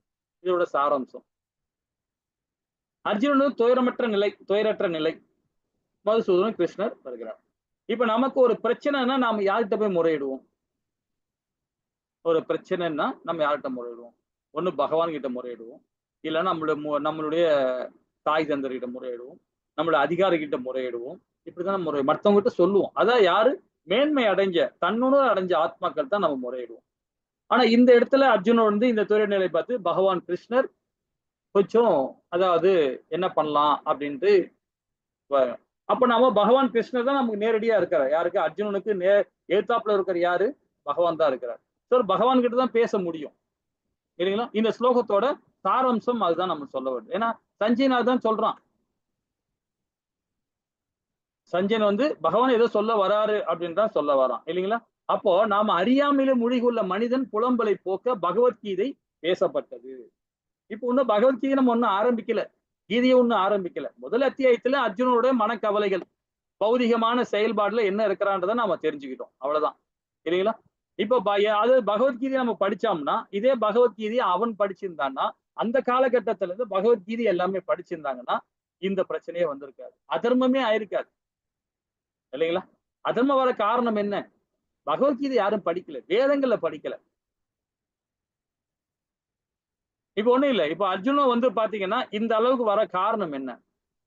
இந்த மாதிரி போரிட வர காரணம் நம்ம கீதையை படிக்கல. இதுதான் 4வது அத்தியாயத்துல பகவானே சொல்றாரு. உன்னத ஞானத்தை கொடுக்கும்போது சொல்றாரு. அதாவது இந்த ஸ்ரீமத் பகவத்கீதைய நான் 120 மில்லியன் ஆண்களுக்கு முன்பாகவே நான் வந்து சூரிய பகவானுக்கு உபதேசம் பண்ணேன்ற. அப்போ அந்த காலத்துல பண்ணது ராமபிரான் காலத்துல கூட அந்த கீதை இருந்தது. ராமபிரான் முன்னாடியே இருந்தது, ராமபிரான் பின்னே அவருடைய காலகட்டத்திலையும் ஸ்ரீமத் பகவத்கீதை இருந்தது. இது பகவத்கீதையில பகவான் கிருஷ்ணரே சொல்றார். அதுக்கப்புறம் வந்த இசுவாகின்ற மன்னர், அதுக்கப்புறம் அது ராமபிரானோட மூதாதியர்கள் அவங்கலாம். அதுக்கப்புறம் வந்த மன்னர்கள்லாம் அதை சரியாவே ஃபாலோ பண்ணல. கீதையை ஃபாலோ பண்ணலாம் ஒரு யுகம் தாண்டி 3வது யுகத்துலதான் நிறைய பாவகரமான காரியங்கள்லாம் நடக்க ஆரம்பிச்சு. ரொம்ப அதர்ம காரியங்கள்லாம் நடக்க ஆரம்பிச்சு. ஒண்ணும் இல்ல, வாசுதேவரும் சரி தேவகி தாயாரும் திருமணமாகி அப்பதான் ஊர் உள்ளே வராங்க. இதை கூட்டின்னு வர்றது யாரு? கம்சன் தான் கூட்டின்னு வரான். அவன் ரதத்துல வச்சு கூட்டின்னு வரான். ஏதோ ஒரு அசுதி சொல்லிச்சுன்னு சொல்லிட்டு உடனே என்ன பண்றான், அந்த தாயை கொல்ல போறான். தேவகிதை தன்னுடைய சகோதரி கூட பிறந்த சகோதரியை கொல்ல போறான். அப்ப எந்த அளவுக்கு அதர்மம் இருக்கு. அதே உண்மையான ஒரு ஆன்மீகவாதி, உண்மையான பகவானோட நம்பிக்கை உள்ளவன் என்ன சொல்லுவான், என்னுடைய மருமகன் தானே என்னை கொல்ல போறான், அவன் கையால சாவது நான் சந்தோஷம் அடைகிறேன்னு சொல்லுவான். யாரு? தெய்வீகமான குணம் உள்ளவன், பகவானுடைய பக்தி உள்ளவன். ஆனா என்னது, அந்த பகவத்கீதையை படிக்கல, அந்த ஞானம் இல்லை, தான் என்று அகந்தி. அதனால என்ன பண்றான், அந்த ரதத்திலேயே கொல்ல போறான் அவங்கள, தாயார் தேவகி தாயார். சிறைச்சாலை கொண்டு போய் வைக்கலாம் இல்லைங்களா? சோ அதனாலதான் பகவத்கீதையை பகவான் அர்ஜுனுக்கு மூலியமா உபதேசம் பண்ணியிருக்காரு. அப்போ கீதையை நாம படிக்கணும், படிச்சு நம்மளுடைய வாழ்வியல் நம்ம மேன்மைப்படுத்திக்கணும். அறியாமையில் முடிவுள்ள மனிதன் புலம்பலை போக்க பகவத்கீதையால் பேசப்பட்டது இல்லைங்களா? அப்போ இதனால நம்ம என்ன வாழ்க்கையில நம்ம என்ன பாடம் பாருங்க. பௌதீக இரக்கம், பௌதீக இரக்கம்னா அர்ஜுனுக்கு பட்ட கவலைகள், இதெல்லாம் பௌதீக இரக்கம் தான். அதிகமாக பற்று இருக்கும் போது நமக்கு என்ன ஆகும் பாருங்க, அதிகமான பற்று இருக்கும்போது நம்ம என்ன ஆகும், நம்ம வீழ்ச்சி தான். அது பௌதிக பற்று தான் இல்லைங்களா? ஆனா நம்ம எல்லாமே பௌதிகவாதிகள் தான், நம்ம எல்லாம் கர்மிகள் தான். நமக்கு எல்லாம் பிசினஸ் பண்றோம், வியாபாரம் பார்க்கிறோம், ரெண்டாவது ஒரு ஆபீஸ்ல வேலை பார்க்கிறோம். எதுக்காக? நம்ம சாப்பிடணும், நம்ம குடும்பத்தை மேன்மைப்படுத்துறோம், அதுக்காக தான் இருக்கிறோம். ஆனா அதிகமாக பணம் சம்பாதிக்க ஆசைப்படும் போது தான் நம்ம என்ன பண்றோம், பந்தப்படுறோம். அதுதான் அதிகமான பற்று.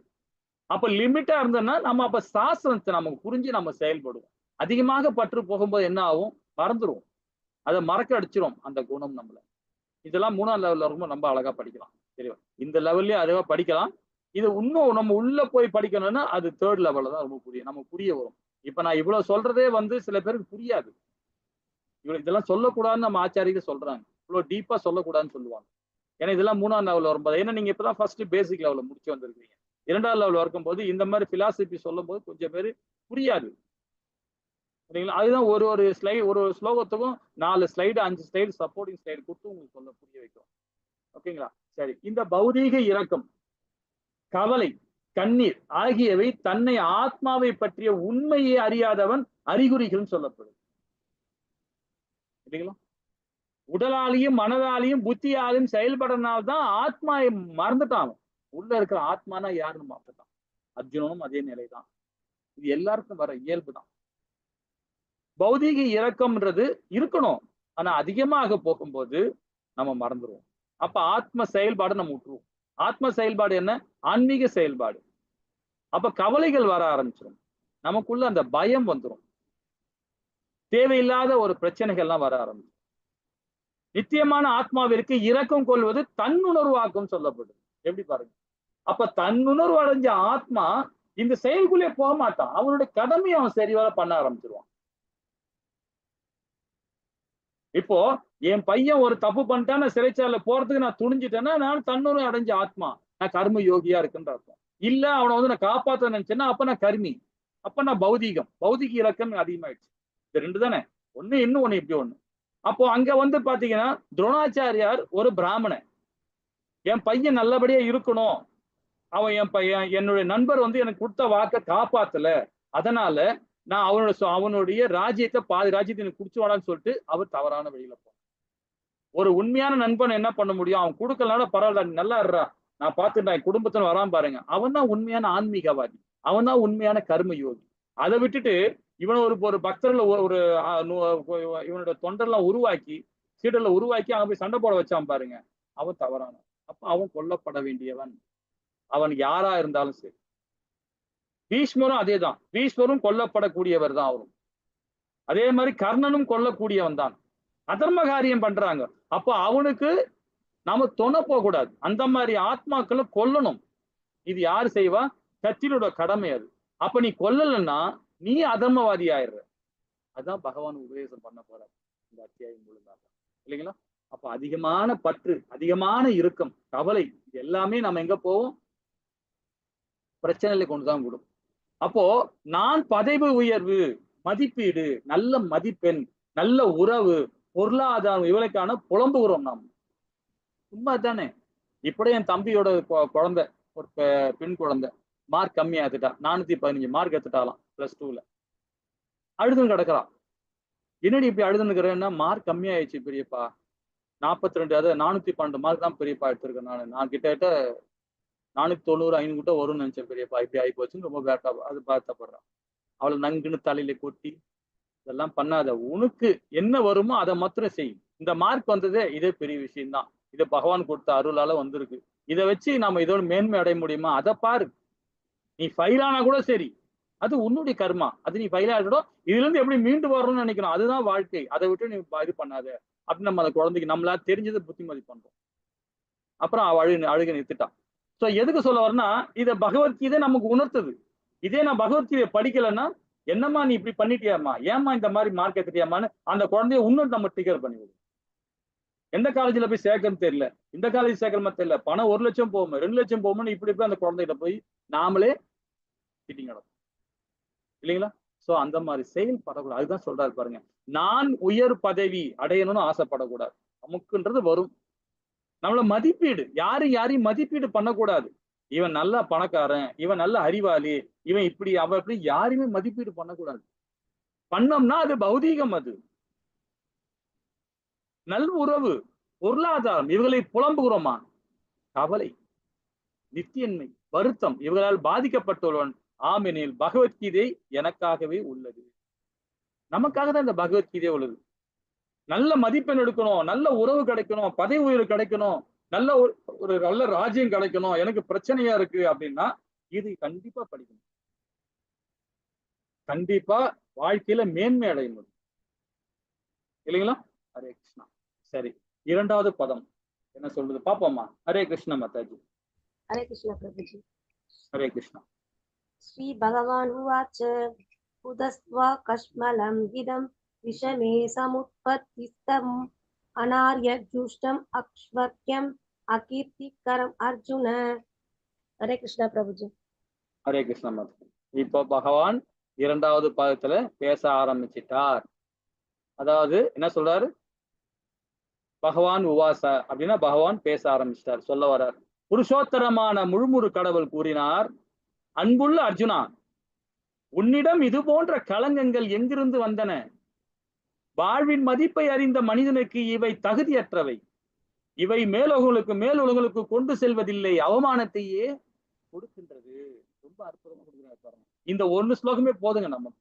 இது ஒரு ஸ்லோகத்தை இந்த ஒரு நாள் ஃபுல்லா ஓட்டலாம், நம்மளால சொல்ல முடியும். அவ்வளவு சாரம் சொல்றாரு பகவான். இதுதானங்க உண்மை. போன அத்தியாயத்துல பார்த்தோமே, அர்ஜுன் எப்படிப்பட்ட மனக்கவலை பாருங்க, புலம்புறான், புலம்பிட்டே இருக்கான். ஆனா அதே பகவானுடைய பக்தன், அனனிய பக்தன், இதை பத்தி கவலைப்படவே மாட்டான். தன்னுடைய கடமை என்ன, நாம என்ன செஞ்சோம், அதான் நம்ம கடமை, அதான் நம்ம வரணும். அப்ப அந்த கடமை கட்டுப்பாடு என்ன, அதை தெரிஞ்சவன் கண்டிப்பாக இத மாதிரி வருத்தப்படவே மாட்டான். அதான் சொல்றாரு பாரு, உன்னிடம் இது போன்ற களங்கங்கள் எங்கிருந்து வந்தன அர்ஜுனான்றார். வாழ்வின் மதிப்பை அறிந்தவன் மனிதனுக்கு இவை தகுதியற்றவை என்றார். அப்போ இந்த வாழ்வோட இந்த வாழ்வெல்லாம் என்ன, நாம எதுக்காக வந்திருக்கிறோம், என்ன செய்யணும்ன்றத தெரிஞ்சவன் அர்ஜுனன். அவனே வருத்தப்படுறான், நாமெல்லாம் ஏமாத்தம் பாருங்க. ஆனா இதுக்கு ஒரு காரணம் நம்ம முதல் அத்தியாயத்துல படிச்சிருக்கோம். என்ன படிச்சோம்? பகவான் அர்ஜுனனை கட்டுண்ட ஒரு ஆத்மாவை உருவாக்கி இருக்காரு, மாயத்தால கட்டுண்டு வச்சிருக்காரு. நாமும் நம்ம செயலால நாம கட்டுண்டு இருக்கோம். இதுதான் உண்மை. நமக்கு ஒரு குடும்பம் இருக்கு, ஒரு பிள்ளைகள் இருக்காங்க, சமுதாயத்துல மேன்மை எடுக்க நம்ம போயிட்டு இருக்கோம், இல்லைங்களா? அது இயற்கை. அந்த செயலை செஞ்சே ஆகணும். நமக்கு கல்யாணம் பண்ணிக்கணும், குழந்தைகளுக்கு உருவாக்கணும், நமக்கு அது கடமை. அது நம்ம பகவான் செய்ய சொல்றாரு. ஆனா அதிகமாக பற்று இல்லாமல் பார்த்துக்கணும் தான் சொல்றாரு. அதுதான் மாய. அந்த மாயத்துக்குள்ள ரொம்ப போயிடாதுன்றார். அதுதான் சொல்றார், உன்னிடம் இது போன்ற களங்கங்கள் எங்கிருந்து வந்தன? வாழ்வின் மதிப்பை அறிந்த மனிதனுக்கு இவை தகுதியற்றவை என்றார். ஒரு நல்ல குடும்பத்துல உள்ளவன், ஒரு சமுதாயத்துல மேன்மை அடைவதற்காக இதெல்லாம் தேவையில்லாதது, இல்லைங்களா? இவை மேல்லோகத்துக்கு போறதுக்கு போக முடியாது. உயர் லோகம் செல்லவே முடியாது. நம்மள சொர்க்கத்துக்கு போக முடியாது, பகவான் லோகத்துக்கு போக முடியாது, சிவலோகத்துக்கு போக முடியாது, பித்ருலோகத்துக்கு போக முடியாது, மகர் லோகத்துக்கு போக முடியாது, எந்த அந்த உயர் லோகம் 6 லோகத்தையும் போக முடியாது. திருப்பி இந்த பூலோகம் தான். இது நரகலோகம். இது அது கீழே ஒண்ணு தலை இருக்கு, 7 தலை இருக்கு, அதுக்குள்ளதான் போய் கிடக்கணும் இல்லைங்களா? சரி, இதோட சாராம்சம் பாருங்க, என்ன சொல்றாரு பாருங்க, உட்பார்வை பாருங்க. பகவான் முக்கியத்துவம், பகவானின் முக்கியத்துவம். பகவான் கிருஷ்ணர் ஆச்சரியப்படுகிறார். களங்கங்கள். ஆரியன் என்றால் வாழ்வின் மதிப்பை அறிந்தவன், மதிப்பை அறிஞ்ச மனிதன் அவன் ஆரியன். அத்தகைய எண்ணங்கள் பலன்கள் என்ன? இப்ப இந்த 5 சாராம்சம் பகவான் கொடுக்கிறார் இல்லைங்களா? சரி, பகவானுடைய முக்கியத்துவம் என்ன? முதல்ல இதை பார்ப்போம். ஓகேங்களா? பகவானுடைய முக்கியத்துவம்னா 6 விதமான ஐஸ்வர்யங்கள் பகவானுடைய முக்கியத்துவமானது. பகவானுடைய 6 ஐஸ்வர்யங்கள்: அழகு, அறிவு, தியாகம், பலம், புகழ், செல்வம். இது பகவானுடைய 6 விதமான ஐஸ்வர்யங்கள். இந்த 6 விதமான ஐஸ்வர்யங்கள் எல்லாருக்கும் கிடைக்கணும். அது எப்படி கிடைக்கும்? பகவானுடைய பக்தி யோகம் மூலியமாக நமக்கு கிடைக்குது. அழகுன்னா எப்படி? நம்ம அழகா இருக்கணும், அப்படியே சிங்காரிச்சு, இதெல்லாம் அழகு கிடையாது. நம்ம செயலால, எண்ணத்தால, இல்லைங்களா? இதுதான் அழகு. ஆட்டோமேட்டிக்கா அந்த பொலி வந்துருங்க. உடம்புல உள்ள 9 ஓலும் சரி, நம்ம உடம்புல 9 ஓல் இருக்கு இல்லையா, அந்த ஓல்லயே பார்த்தீங்கன்னா பிரகாசம் அடையும், பேஸ்லாம் வந்து பொலிவு அடையும். எப்படி? பகவானுடைய ஐஸ்வர்யத்தினால, பகவானுடைய ஹரிபக்தியோட செயல்படும் போது.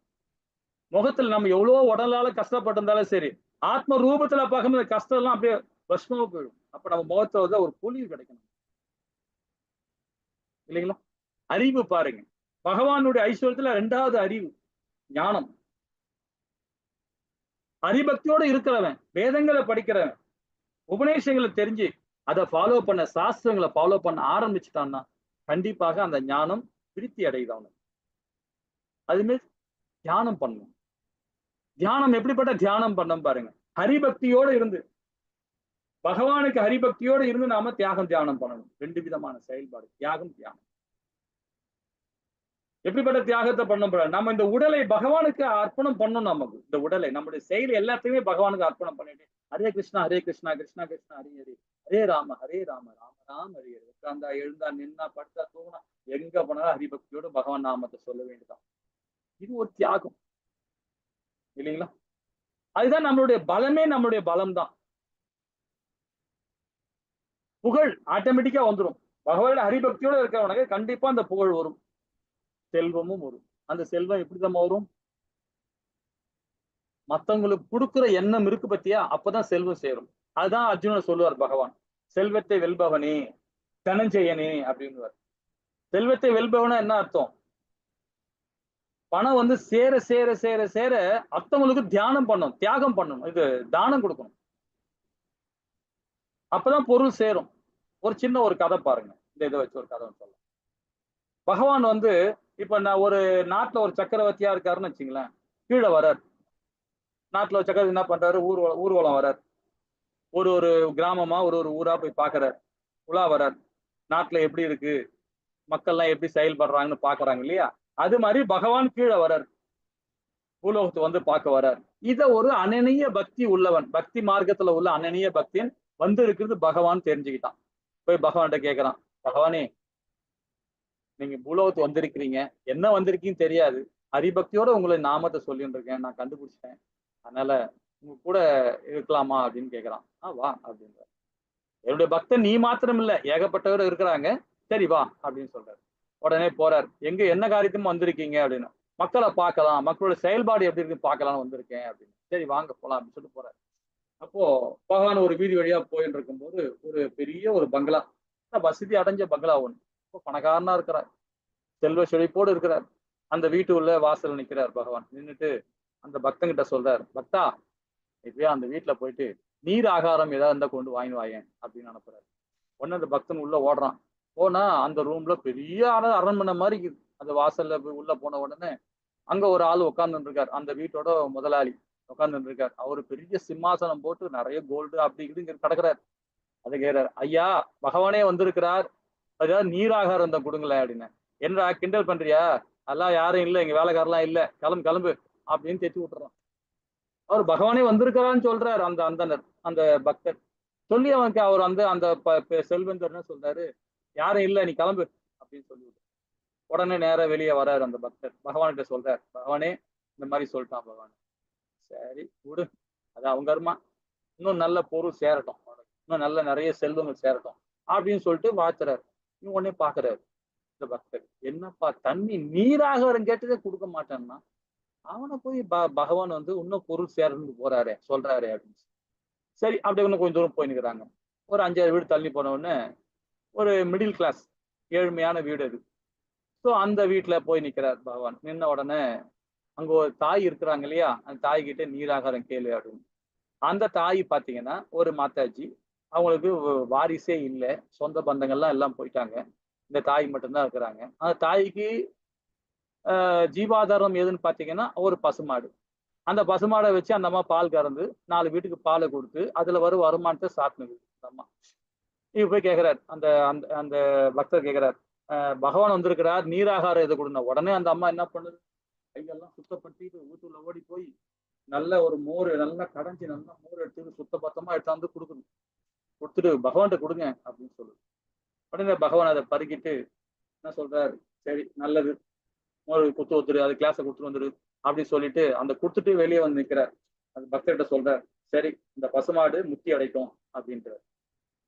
உடனே இவருக்கு ஒண்ணுமே புரியல. அப்ப திருப்பி நடந்து போய் நிற்கிறார் பகவான். இப்போ அந்த பக்தர் கேட்கிறார், என்ன பகவானே இப்படி ஒரு இது சொல்லிட்டீங்களே, உங்க திருவாயால இந்த வார்த்தை வரலாமா, ஏன் இந்த மாதிரி சொல்லிட்டீங்க அப்படின்னு கேட்கிறார். நான் என்ன சொன்னேன் அப்படின்னு, அந்த முத்தி அந்த பசுமாடு முத்தி அடையட்டும் சொல்லிட்டீங்களே, இறக்கட்டும் சொல்லிட்டீங்களே அப்படின்னு. நான் சொன்னது உண்மைதானே அப்படின்றார் பகவான். என்ன பகவானே, அந்த தாய்க்கு வந்து அந்த பசுமாடு தான் வாழ்வாதாரமே, அதை கொண்டு அது இறந்துடுச்சுன்னா அவங்க அப்புறம் வாழ்வாதாரமே இல்லை, இல்லாம போயிடுமே அப்படின்னு. உடனே பகவான் சிரிக்கிறார் பக்தரை பார்த்து. அங்க அப்படிதான் அந்த செல்வம் செழிப்போட இருக்கும், இன்னும் செல்வம் சேரட்டும் சொல்லிட்டீங்க, இந்த அம்மாக்கு பசுமாடுதான் வாழ்வாதாரமா, அது இறக்கட்டும்னு சொல்லிட்டீங்க, முத்தி அடையட்டும் சொல்லிட்டீங்க, புரிஞ்சுக்க முடியல பகவானு அப்படின்றார். இதுதான் தேவ ரகசியம் சொல்றாரு பகவான். ரொம்ப அற்புதமா சொல்றாரு தேவ ரகசியம். அப்படி என்ன தேவ ரகசியம் எனக்கு கொஞ்சம் சொல்லுங்களேன் அப்படின்றார். அதாவது அந்த பணம் உள்ளவன் பணம் சேர சேர தன்னுணர்வு அடையாம பௌதிகத்திலே போறனார அடுத்த பிறவி நரக லோகத்துக்கு அனுபவிப்பான். நரக லோகத்துக்கு அனுபவிப்பான். ஆடா கூட வருவான், மாடா கூட வருவான், நாயா கூட பிறப்பான். தன்னுணர்வு அடைஞ்ச ஆத்மா, அந்த ஞானம் வராது அவனுக்கு. இன்னும் செல்வம் சேர சேர சேர தான் என்ற அகந்தை வந்துடும். அதனால்தான் அவனுக்கு செல்வம் இன்னும் சேரும் சபிச்சுட்டு வந்தான். சாபம் அது அப்படின்றார். செல்வம் அதிகமாக அதிகமாக தன்னுணர்வு அடைய முடியாது. பணம் பணம் பணம் பணம் பேய் மாதிரி அழிஞ்சுட்டு இருப்பான். அதுதான் ரசோகுணம். அதே அந்த தாய்க்கு ஏன் நான் சொன்னேன்னா, அந்த பசுமாடு முத்தி அடையட்டும்னு சொன்னேன். அந்த தாய் அந்த பசுமாடு இல்லைன்னா வாழ்வாதாரம் இல்லாம உடல் சுருகி என்னுடைய லோகத்து வந்துருவாங்க அப்படின்ற. ஏன்னா அவங்க புண்ணியவாதி, சீக்கிரமா என் லோகத்துக்கு வரணும் அவங்க. ஆனா இவன் திரும்ப திரும்ப இங்கே கிடக்கணும் அப்படின்னு. இதுதான் தேவ ரகசியம் சொல்லுவாங்க. செல்வம் எப்படிப்பட்ட செல்வம் சேரணும் தெரியுமா? அந்த செல்வத்தை சமுதாயத்துக்கு மேன்மை அடையத்துக்கு தானம் கொடுக்கணும். அவன் தான் செல்வந்தன். அதான் பகவான் சொல்றாரு. ஏன்னா அர்ஜுனன் பாத்தீங்கன்னா இந்த கையில கொடுக்குறது இந்த கையில தெரியாது. சனி பகவான் மாதிரி அவன். சனி பகவான் அப்படிதான், இந்த கையில கொடுக்குறது தெரியாது சொல்லுவான் சனி பகவான். ஆனா புடுங்க வர இடத்துல கரெக்டா புடுங்கி எடுத்துருவார் சனி பகவான். ஆனா கொடுக்கறத அள்ளி கொடுப்பார் சனி பகவான். எந்த தேவமும் எந்த கடவுளும் கொடுக்க மாட்டாங்க. அந்த மாதிரி அதே மாதிரிதான் அர்ஜுனன். அதுதான் செல்வத்தை வெல்பவனே ஒரு அர்ஜுனன். அந்த மாதிரி செல்வம் சேர்க்கணும். நம்ம கிட்ட பணம் இருந்தா இது என்னுடைய பணம் இல்ல, இது பகவானுடைய செல்வம். இது அடுத்தவங்களுக்கு உபயோகப்படணும். என்கிட்ட இருந்தா தப்பு அது.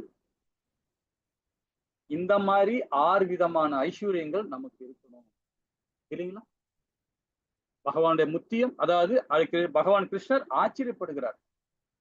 அதே மாதிரி கலங்கங்கள், என்ன மாதிரி கலங்கங்கள் பாரு, 5 விதமான கலங்கங்கள். ஆரியன் வாழ்வில பாத்தீங்கன்னா மதிப்பை அறிந்த மனிதன், ஒரு ஆரியனா இருக்கிறவன் கண்டிப்பாக மதிப்பு அறியும். நம்மள யாருன்றது தெரியும், நம்ம யாருன்றது தெரியும். அத்தகைய எண்ணங்கள் பலன்கள், இதை பத்தி 5 விதமான செயல்பாடு. இதை நாளைக்கு நாம அடுத்த ஸ்லோகத்துல வரும்போது இன்னும் அழகா மேன்மை படிப்போம். ஹரே கிருஷ்ணா. டைம் ஆயிடுச்சு. வாஞ்சே கல்பத்தராய கிருப சிந்த ஏவச பகனானா பாவனிய வைஷ்ணவிய நமக. ஜெய் ஸ்ரீ கிருஷ்ணா சைத்தன்யா பிரபு நித்யானந்த ஸ்ரீ அத்வைத கதாதார ஸ்ரீவாசாதி கௌர பக்த விருந்துக்கு ஜெய். ஹரே கிருஷ்ணா ஹரே கிருஷ்ணா கிருஷ்ணா கிருஷ்ணா ஹரே ஹரே, ஹரே ராம ராம ராம ஹரே ஹரே. ஏதாவது டவுட் இருந்தா கேட்கலாம். ஹரே கிருஷ்ணா மாதாஜி பிரபு. டைம் ஓவர் ஆயிடுச்சு.